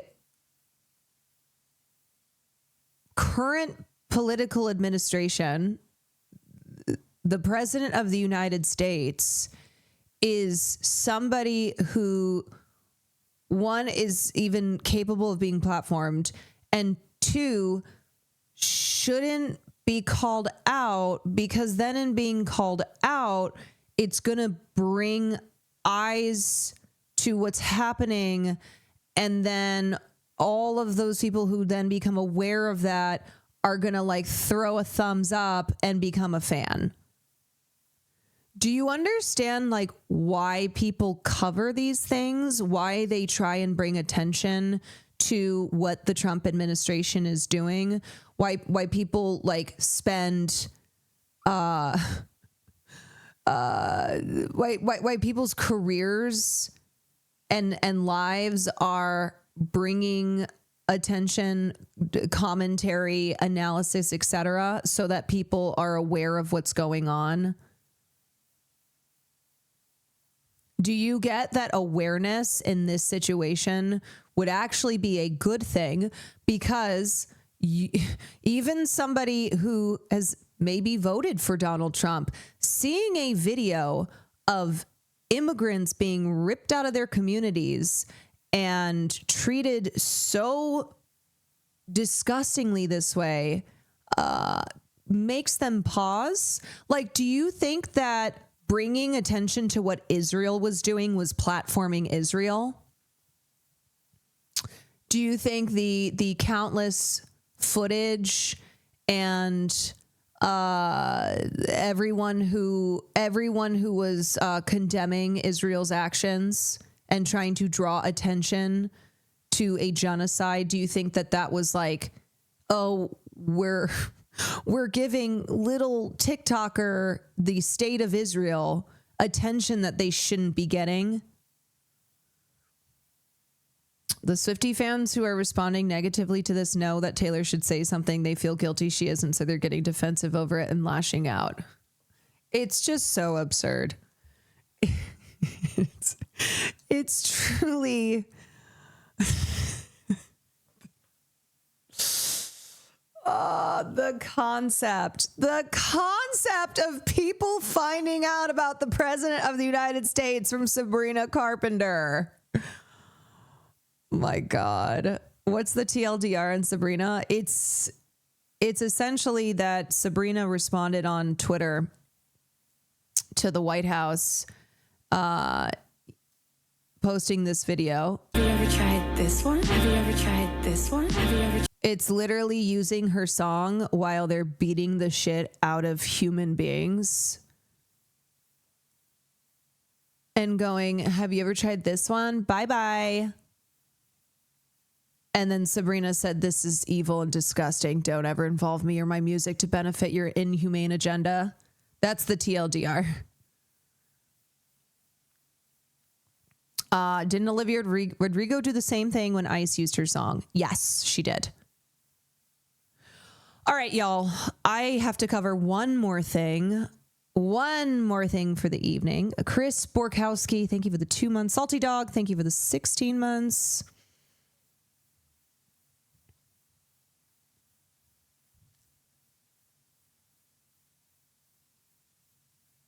Why is ICE allowed to do this? Because we have not yet abolished them, and because Kristi Noem and Stephen Miller and Donald Trump and those involved with the administration have given them full reign, are orchestrating this, this is part of the agenda. So why are they allowed to do this? Because fascists are in power. But make no mistake, ICE very much so was causing problems even when you had Democrats in office. So it's not just something that only when you have a president like Donald Trump is ICE doing stuff like this. Of course, it is a major part of the Trump administration's, of their agenda, of like the optics of the optics of their law and order that they're bringing back to the United States.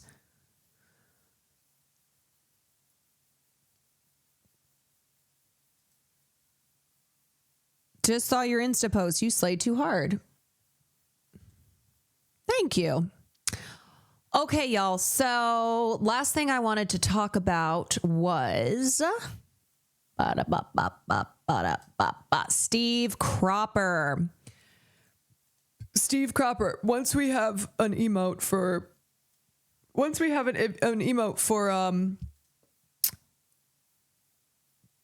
tribute segment, then you guys can spam them. But I want to tell you about Steve Cropper because Steve Cropper was one of the greatest guitarists of all time. He shaped Memphis soul music.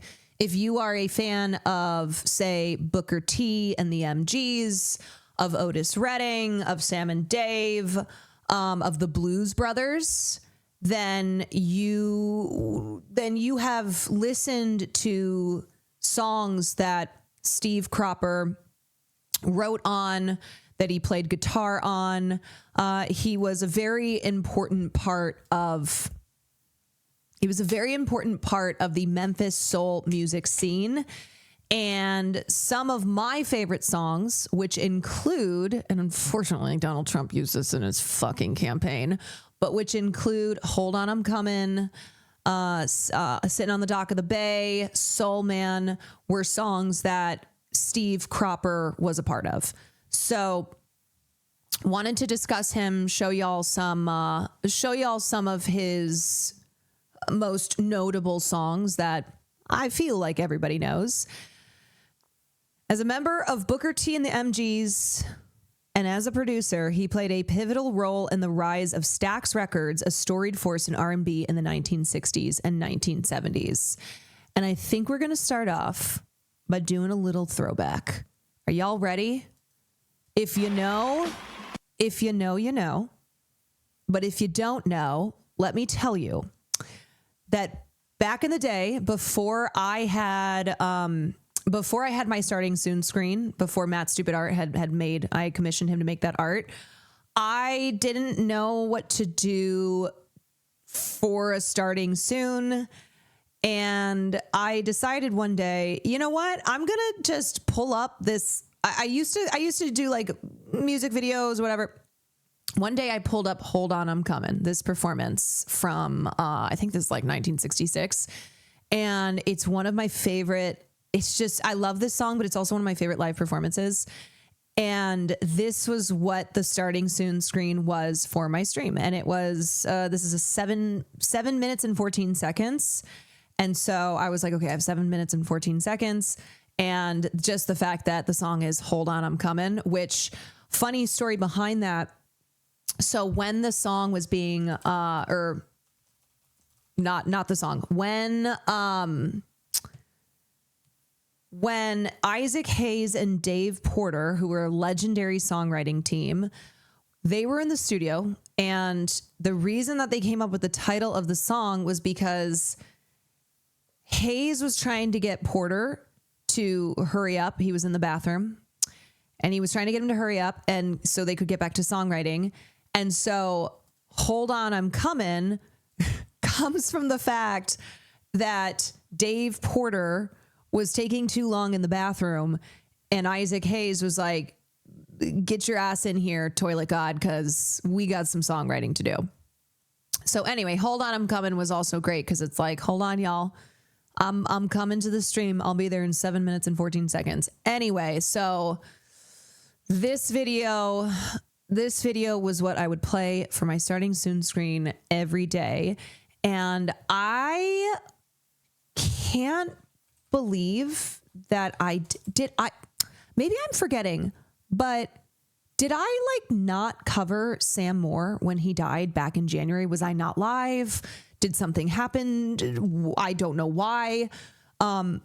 Sam Moore, who's Sam of Sam and Dave, who's one of the singers in this, died in January. And I don't remember talking about him. And because I certainly would have played this video. Anyway, I'm playing this video now because Steve Cropper died.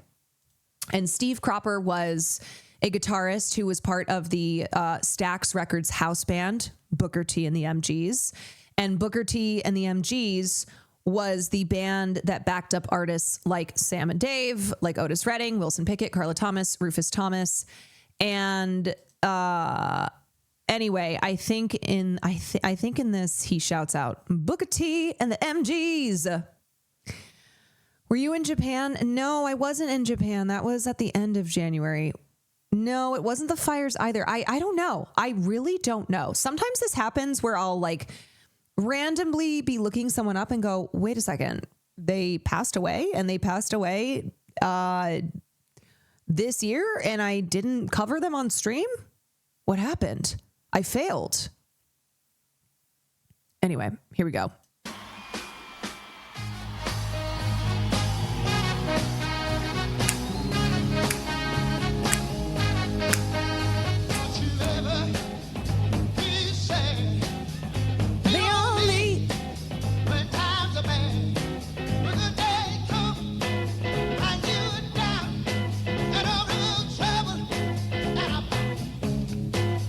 White people. Look at these white people grooving along. I'm coming.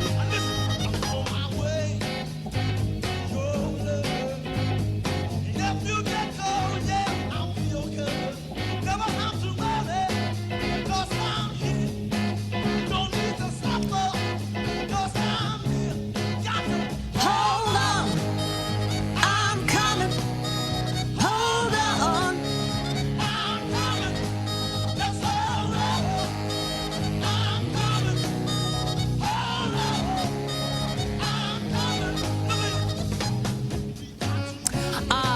Did Isaac Hayes help write this? Yes.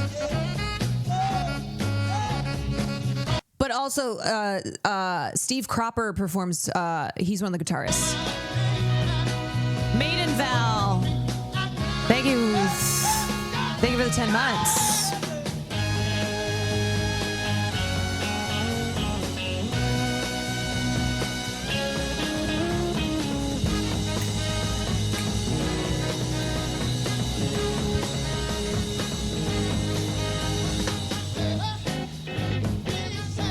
God, this is just the best. Watching this video always puts me in a good mood. Generational swagger.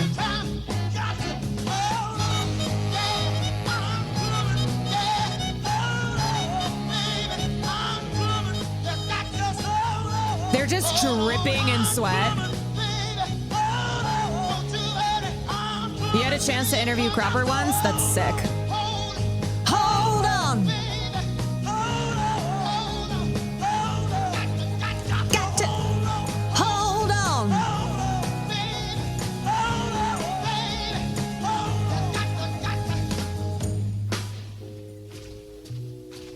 Let's slow it down for a bit.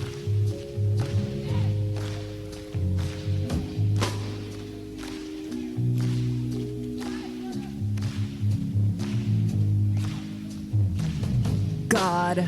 Ugh. 2, 3, 4, 5.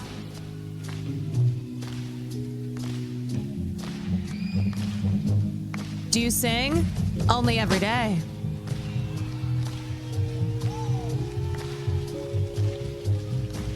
Two, 3, 4, 5.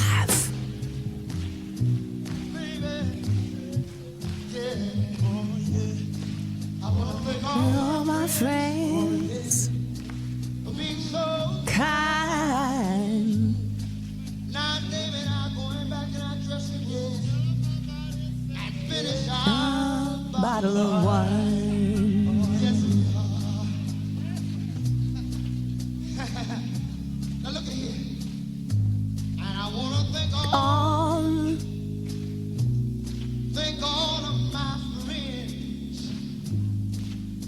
Now, the MGS, Booker T, and all the fellas, Steve, we want you to join us in a big old great big Bottle of gin. Okay, so they shout out Booker T and the MGs, which was the band. Steve Cropper was one of the guitarists. Do me a favor. Do me a favor.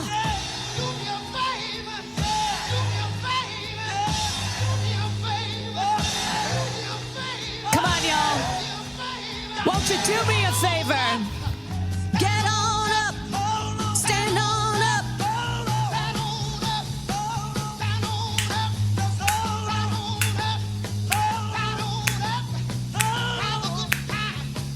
Have a good time.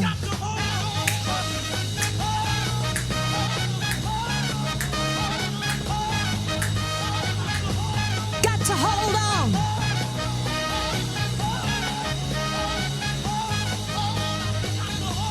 Got to hold on.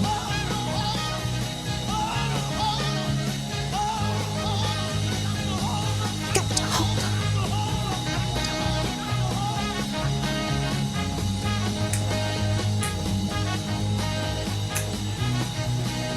I love this part.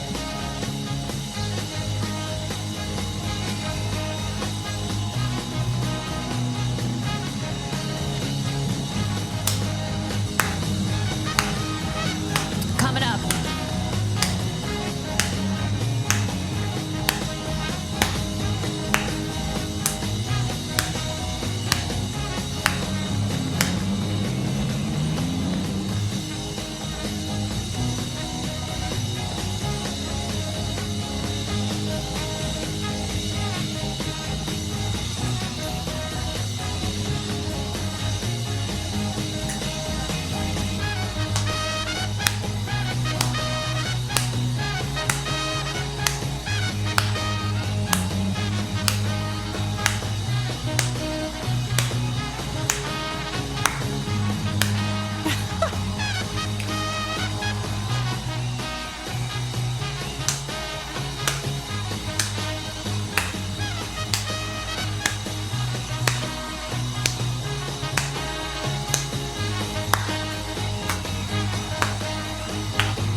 Love it.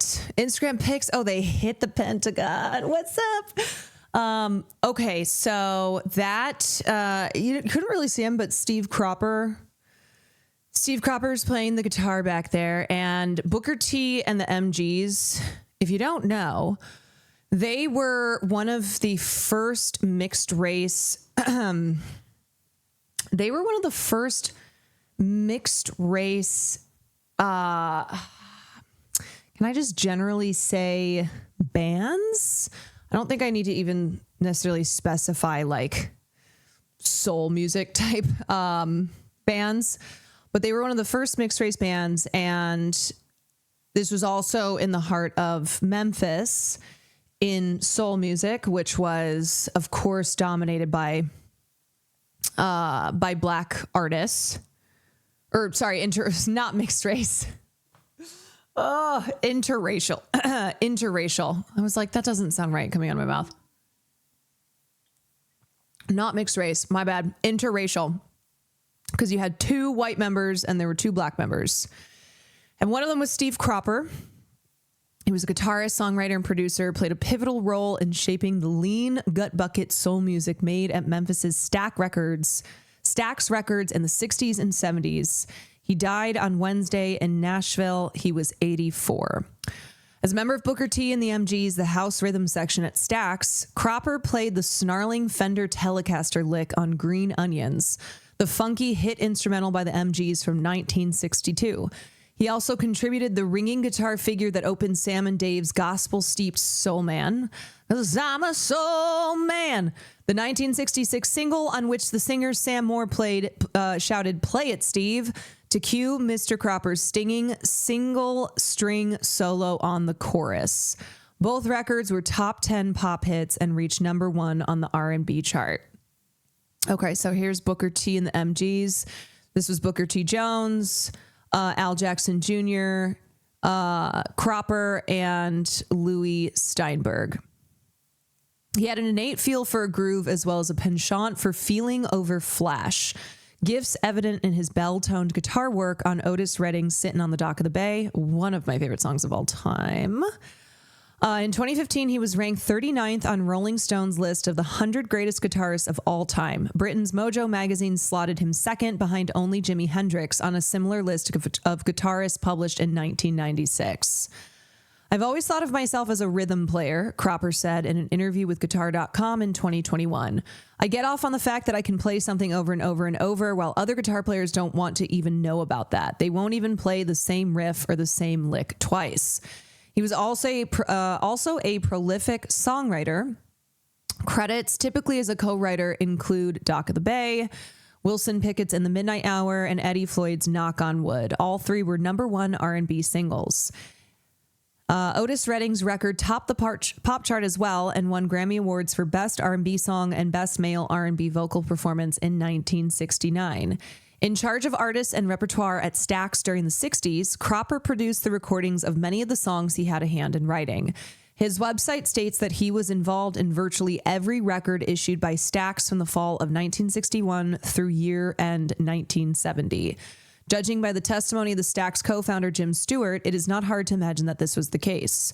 Steve was my right-hand man, he said of Cropper's contributions to the label's legacy in Peter Goralnick's 1999 book, Sweet Soul Music, Rhythm and Blues, and the Southern Dream of Freedom.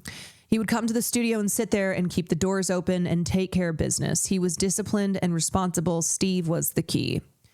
In the process, Cropper helped reimagine the Southern soul music of the era, imbuing it with a simultaneously urban and down-home feel, a bluesy mix of sinew and grit that was instantly recognizable over the radio airways. Widely sampled, the records he played on or produced influenced subsequent generations of musicians, especially in hip-hop and R&B. Then, and some of you who may not have known him from what we just talked about there in his biography, but may know of him because of the Blues Brothers, Well, the late 1970s comes along, and John Belushi and Dan Aykroyd started what was supposed to be a musical project for Saturday Night Live. And it was something that Lorne was like, the fuck? And people, I think, didn't really understand and know it would become as big as it did. But they start the Blues Brothers, as you can see here. And we watched the film on stream for film class one night, and it's fabulous. By then, Stax had closed, having fallen into insolvency in 1975, and Cropper had begun immersing himself in freelance session and production work with artists like Art Garfunkel, and Ringo Starr. Briefcase Full of Blues, the Blues Brothers' first album, included a remake of Soul Man, complete with a reprise of the shout, "Play It, Steve," from Belushi on the chorus. The single reached number 14 on the pop chart in 1979, anticipating the release of the 1980 film The Blues Brothers, starring Belushi and Aykroyd and featuring Cropper as Steve the Colonel Cropper, who plays in a band called Murph and the Magic Tones. So let's look at a couple examples of the songs that were mentioned in that New York Times obituary. So we have Steve Cropper. Oops. Sorry if that was too loud. Steve Cropper talking about Stax and sitting on the dock of the bay. This is Ronnie Wood and Steve Cropper discussing Stax Records and writing Sitting on the Dock of the Bay with Otis Redding just before his death. We're very fortunate at Stax to play behind many, many artists, and those including probably the greatest that'll ever live is Otis Redding. That ever will be, and the great Wilson Pickett, we played behind him. And of course, we started out with Rufus and Carla Thomas, William Bell, on to Eddie Floyd, people like that. And it's just been a great career, and fortunately, because of that, led me into years later doing a lot of sessions in California and playing with some of the greatest artists that have ever lived on this planet. So I'm a very, very lucky and fortunate guy. And I'm fortunate today to be here with my good buddy Ron Wood. And I can't let any time go by without telling everybody that Steve here wrote Sitting on the Dock of the Bay with Otis Redding. Tell us about that. Well, I'll try to make it quick. And Otis... make it as long as you want. Well, okay. When Otis came to town, he would go check into the Holiday Inn somewhere, wherever he was going to stay. And then he'd call me from there, and I'd go down and write with him. And that's the way we did it. And we'd write probably all night sometimes and go in the studio the next day and cut what we wrote. On this particular occasion, I get a phone call from Otis, and he's at the airport. And he said, "I just wanted to check to make sure you were at the studio because I'm coming straight down." And I said, "Okay." So he comes down, and he comes running in the studio, and he said, "Crop," he said, get your guitar. I got hit. And I said, "What do you got?" And he started playing, he was tuned to a chord, and he started playing, just like, and he said, "Sitting in the morning sun, I'll be sitting when the evening comes, watching the ships come in, and I'll watch them roll away again." He was talking about the ferries because he wrote the song, or started it. And if you don't know this song, I mean, it's a very, very famous song, and it's been covered a bunch of times, but I'll just play some of it for you. So this was a song that Steve co-wrote and did the guitar on. Sitting in the morning sun, I'll be sitting when the evening comes, watching the ships roll in, and then I'll watch them roll away again. Yeah, I'm sitting on the dock of the bay, watching the tide roll away. Ooh, I'm just sitting on the dock of the bay, wasting time. You can hear that guitar. I left my home in Georgia, headed for the Frisco Bay, 'cause I've had nothing to live for, and look like nothing's gonna come my way. So I'm just gonna sit on the dock of the bay. What up, Mr. Sonic Jim? Roll away. I love Try a Little Tenderness. wasting time. Look like nothing's gonna change. Everything still remains the same. I can't do what 10 people tell me to do, so I guess I'll remain the same. Listen, sitting here resting my bones, and this loneliness won't leave me alone. Listen, 2,000 As a fellow guitar player, thank you for recognizing fallen musicians' works. just to make this dock my home. You know, now I'm just gonna sit. A guy like Steve Cropper, I think maybe unless you're like, this is your thing, right? You are a guitarist, you know guitarists, you're a student of soul music, whatever. You might not know his name, but you certainly know his work. And I think that's true of quite a few of the cultural figures that I'll do tributes for and talk about on stream. Is I'm like, look, I bet you don't recognize this person's name. It wouldn't immediately conjure up what they, what their art was, what they did. But I'm sure you have either seen a film, you have heard a song, something that they were a part of. Okay, so anyway. Anywho, Pilgrim's Boathouse. This is the song that Steve Cropper's talking about. I remember the fish and chip bar on there. And the rest of it, I helped him write. I wrote about him. I left my home in Georgia and those things. Cool. So you want to hear a little part of it? Yeah. And I come up with this. You know, by the way, Otis never heard the electric guitar. I played the acoustic guitar on the track. And then I overdubbed that weekend. On a Friday evening, I overdubbed the guitar licks, which I was going to play him on Monday, but he never got back to play it for me to play it for him. Wow, I didn't realize it was that close to him It passing. was that close, Wow. absolutely. So it went like this. Which Duck picked up on the bass line. Yeah. Sitting in the morning sun, I'll be sitting when the evening comes, watching the ships roll in. When I watch them roll away. I wish that was a fuller clip. Okay, but we got some other stuff to look at. So here is Green Onions, Booker T and the MGs from 1967. And if you have seen Sandlot, if you have seen Get Shorty, if you've seen American Graffiti, probably lots of other films, this is a song that has been in lots of films. Because it's just that good. Yeah, pretty much every baseball movie. It's kind of got that vibe.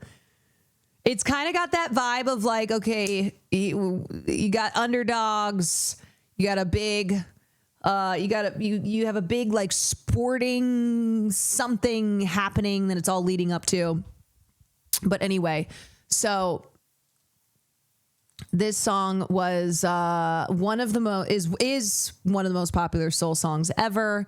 And it was written by Booker T. Wrote it when he was only 17, but then the recording of it was greatly improvised once they were in the studio. So here's a live version of it.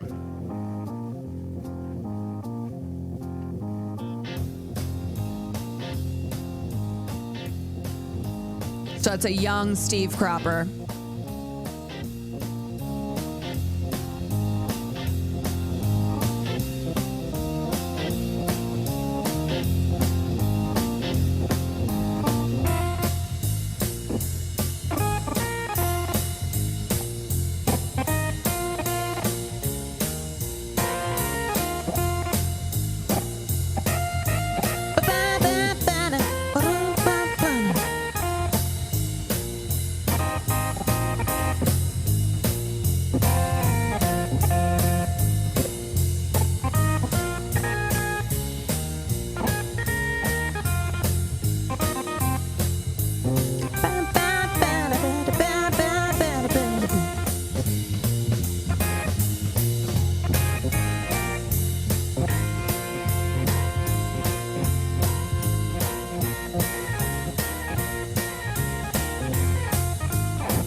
Look at how transfixed this woman is. It's like she's never heard anything like this before. This is one of the standard progressions you learn for funk bass. It's used in so many songs. Is so versatile. Yes. And it was incredibly popular at the time and still remains incredibly popular. I mean, look at this. Look at this.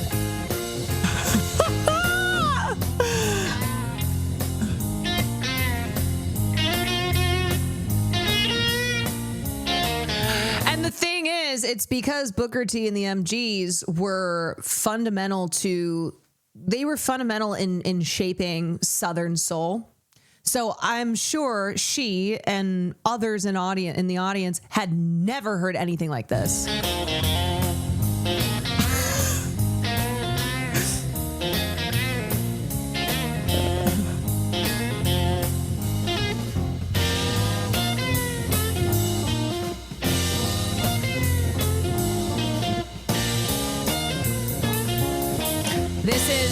This is Steve, not him.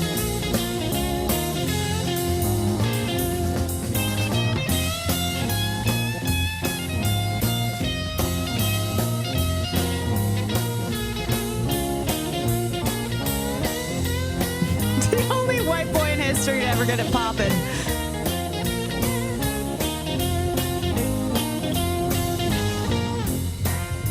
That's Steve.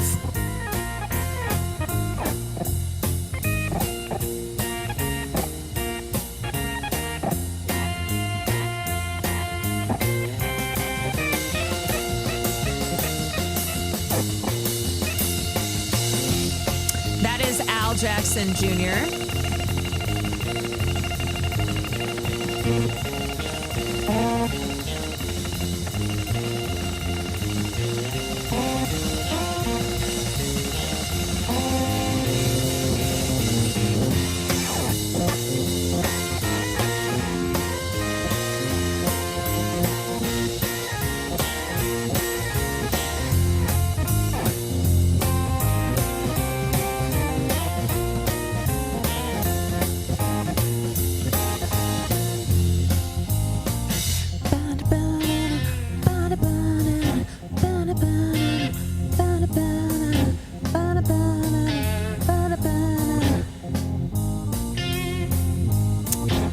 And that was Booker T on the piano.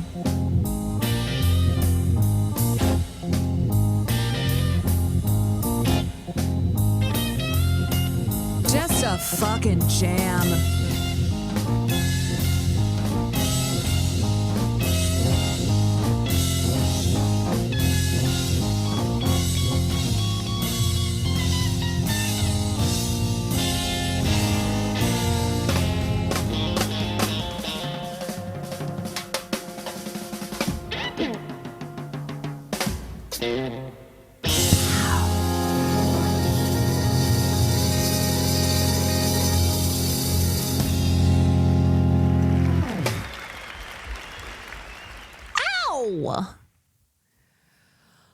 Oh, God. Music, baby. Absolute music to my ears. Okay, so we did Hold On, I'm Coming, Green Onions, talked about Sitting on the Dock of the Bay. Okay, let's watch this.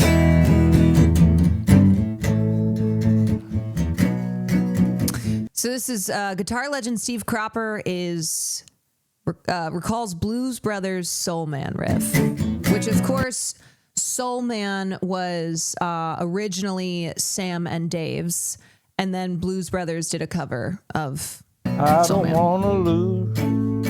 It's good. It was about the groove of the song. Could you dance to it? Is it playable on the radio? And that's what we did back in the 60s and early 70s. So Midnight Hour, Knock on Wood, and those songs that became hits later, or whenever they, after they were released, they got treated the same as all the other songs that did on that day. So at the end of the rehearsal, I said, John, can you do something a little more lively that you can dance to? He said, like what? And I looked at Paul Shaffer and I said, you remember Soul Man? He said, sure, and I hit it. So John started dancing. Danny comes out of the back doing his crazy leg thing, you know. I played it with a Zippo cigarette lighter, like a slide. And I had to keep that balance on my foot, so I sat in a chair. We're doing Sam and Dave. I always got up and started dancing at Sam and Dave sessions. I couldn't move.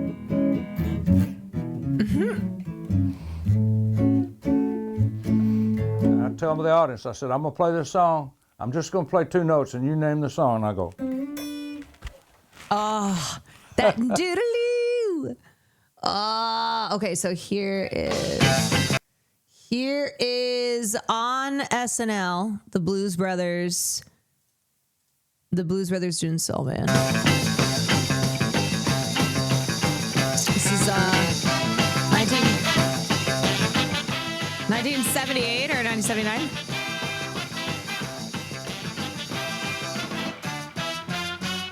Good evening, ladies and gentlemen. It is showtime here at the fabulous Black Rhino Club, home of quality entertainment, home of the rhythm and blues sound of the day. Yes, I am Joe Marquis, your MC, and we certainly hope that you have enjoyed or will enjoy the fine people we have arranged for your listening and dancing pleasure. Now, the club Black Rhino is proud to present, direct from the statewide automobile tour of Illinois and Indiana, originally from Calumet City, Illinois. Let's put your hands together as they put your hands together to the blues band of Johnny and Dick and Elwood Blues. Put them together, yeah. The Blues Brothers, yeah.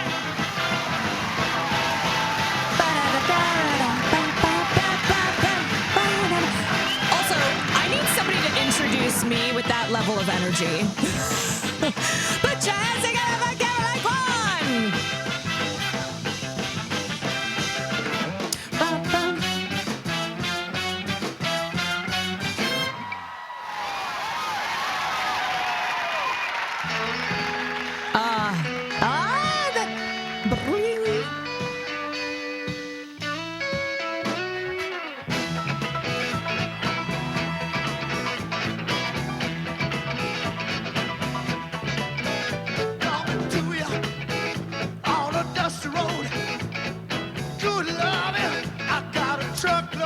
Okay, there's Steve.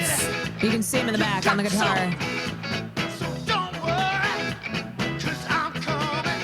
I'm the soul man. There he is. Soul man. I'm a soul man. I'm a soul man. Oh, that's such a good idea. Caroline Will Blues Brothers cosplay karaoke when? Okay, not karaoke, but next Cutie concert. I'm going to see if Will do this. I don't know how we haven't done this before. Now make it better each and every day. So, don't you fret, 'cause you ain't seen nothing yet. I'm soul man. I'm soul man. Play it, Steve, the soul man. I'm soul man. This was brought up.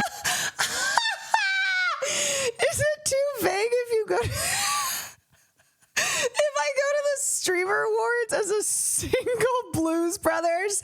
Okay, well, considering I don't have a dress and I don't know when I'm going to be getting one, if I just show up as one as a solitary blues brother, nobody would know.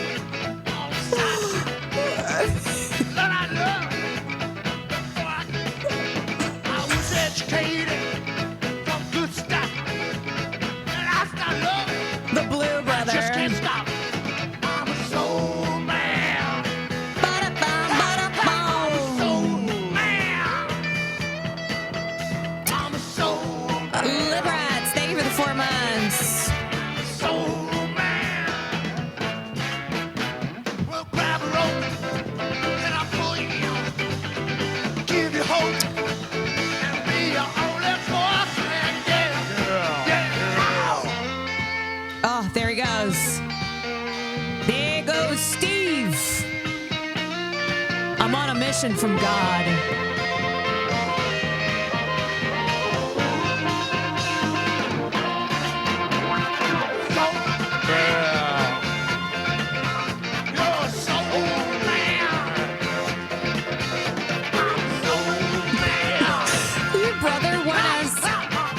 brother went as a solitary blues brother for Halloween because you bailed and went with a carved pumpkin on your head.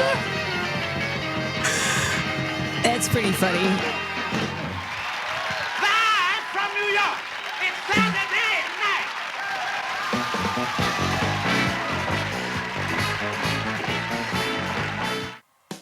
Yeah, so anyway, that was the Blues Brothers performing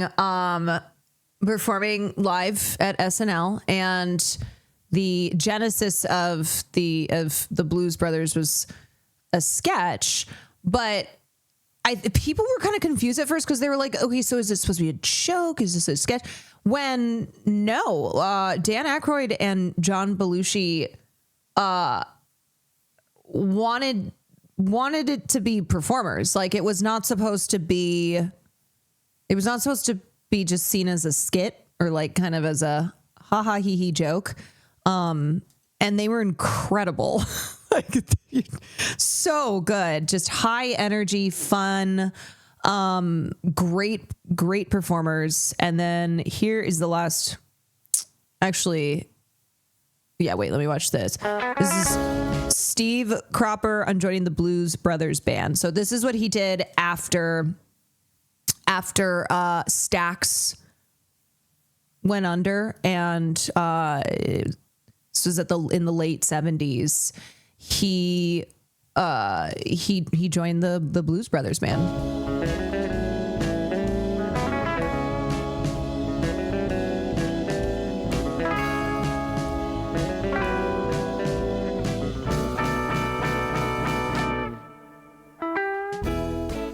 So I want to talk a little bit about the Blues Brothers. Right. So, 20 some odd years after all of this happens at Stax, here comes John Belushi and Dan Aykroyd, right. and they make this movie. Was the movie the catalyst, or was it before that? Most people think so, but we had a record out that went quadruple platinum. Sold 4 million copies. Mm-hmm. Briefcase full of blues. And the way the Blues Brothers was assembled and got together was that Steve Martin, a lot of people don't know this, used to be a writer, comedy writer for Saturday Night Live. And he had a big record called King Tut. Mm-hmm. So they say, they hire him to do these shows at the Universal Amphitheater in LA. And they said, of course, Jaeger Larson, thank you for the 7 months. And he said, well, can I pick the act? And I said, well, absolutely, if you want to. So he calls Belushi and says, I'm doing these shows at the amphitheater, and I need somebody to open for me. So the story that I heard was that Belushi said, well, Steve, Danny and I don't do stand-up comedy. And what a lot of people don't know, and I'll regress a little bit, is that Belushi had a band before he ever became a comedian. Huh. He was a drummer and a singer in a band. I didn't know that. Yeah, I didn't. A lot of people don't know that. A lot of people didn't know that Aykroyd was real good on harmonica before he was a comedian. Mm-hmm. But he was a writer and a comedian, and he knew how to write for John. The other thing is that back on the movie and doing the movie is that Danny had been trying to sell the script for a long time. So two things. One is with Universal, which distributed the movie and put it out. They would just come off of Animal House, one of the biggest selling movies of all times. And we had Briefcase Full of Blues, which was the biggest selling album of all times, was allowed God, look how cool Atlantic Steve to put looks. a little bit more confidence and pressure to Universal to do this script. Right. And they said, okay, we'll do it.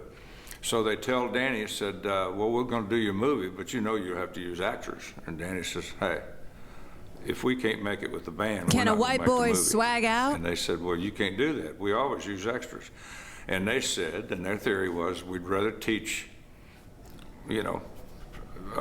extras or whatever to play musical instruments than try to teach musicians how to act. Mm-hmm. And Danny says, the way I've got the script written, trust me, this will work. And he did. He got his way, and we got to be in the movie, fortunately. We're not supposed to be in it, but we did. So a lot of those copyrights had new life breathed right into them. Yep. What a wonderful. So that was pretty cool. Yeah, very cool. The choice of music that they picked and all that sort of stuff turned out pretty good. That's great.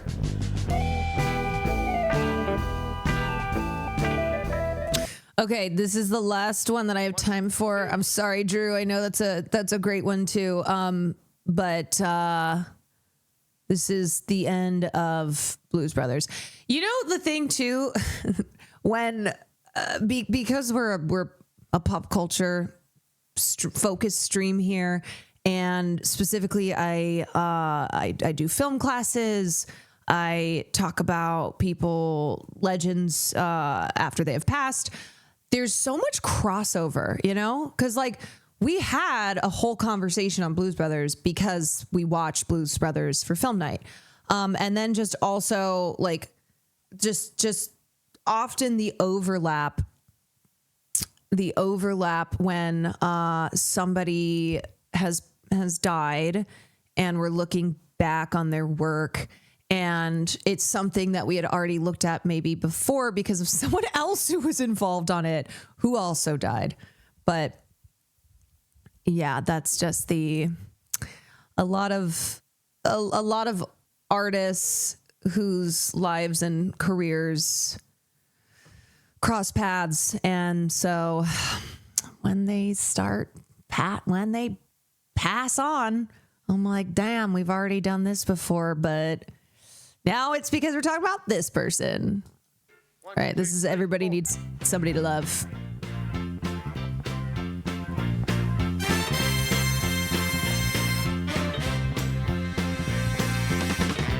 We're so glad to see so many of you lovely people here tonight. We would especially like to welcome all the representatives of Illinois' law enforcement community who have chosen to join us here in the Palace Hotel Ballroom at this time.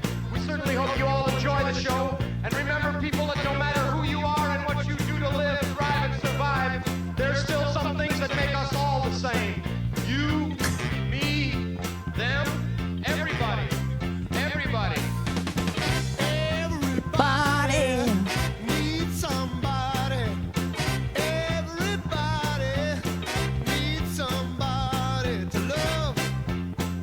Someone to love. Someone to love. Sweetheart to miss. Sweetheart to miss. Sugar to kiss. Sugar to kiss. I need you. I need you. In the morning, when my soul's on fire. Sometimes I feel a little sad inside. When the baby mistreats me, I never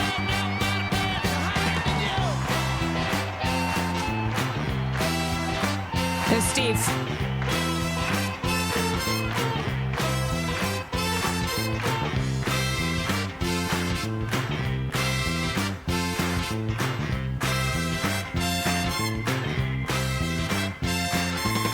Sometimes I feel a little sad inside. When my baby mistreats me, I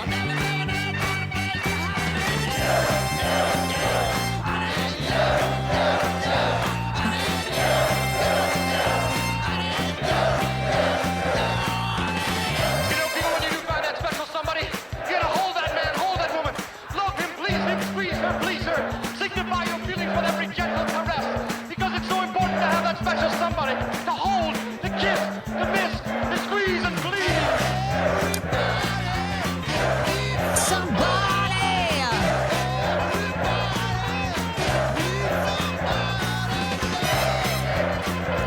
I need you.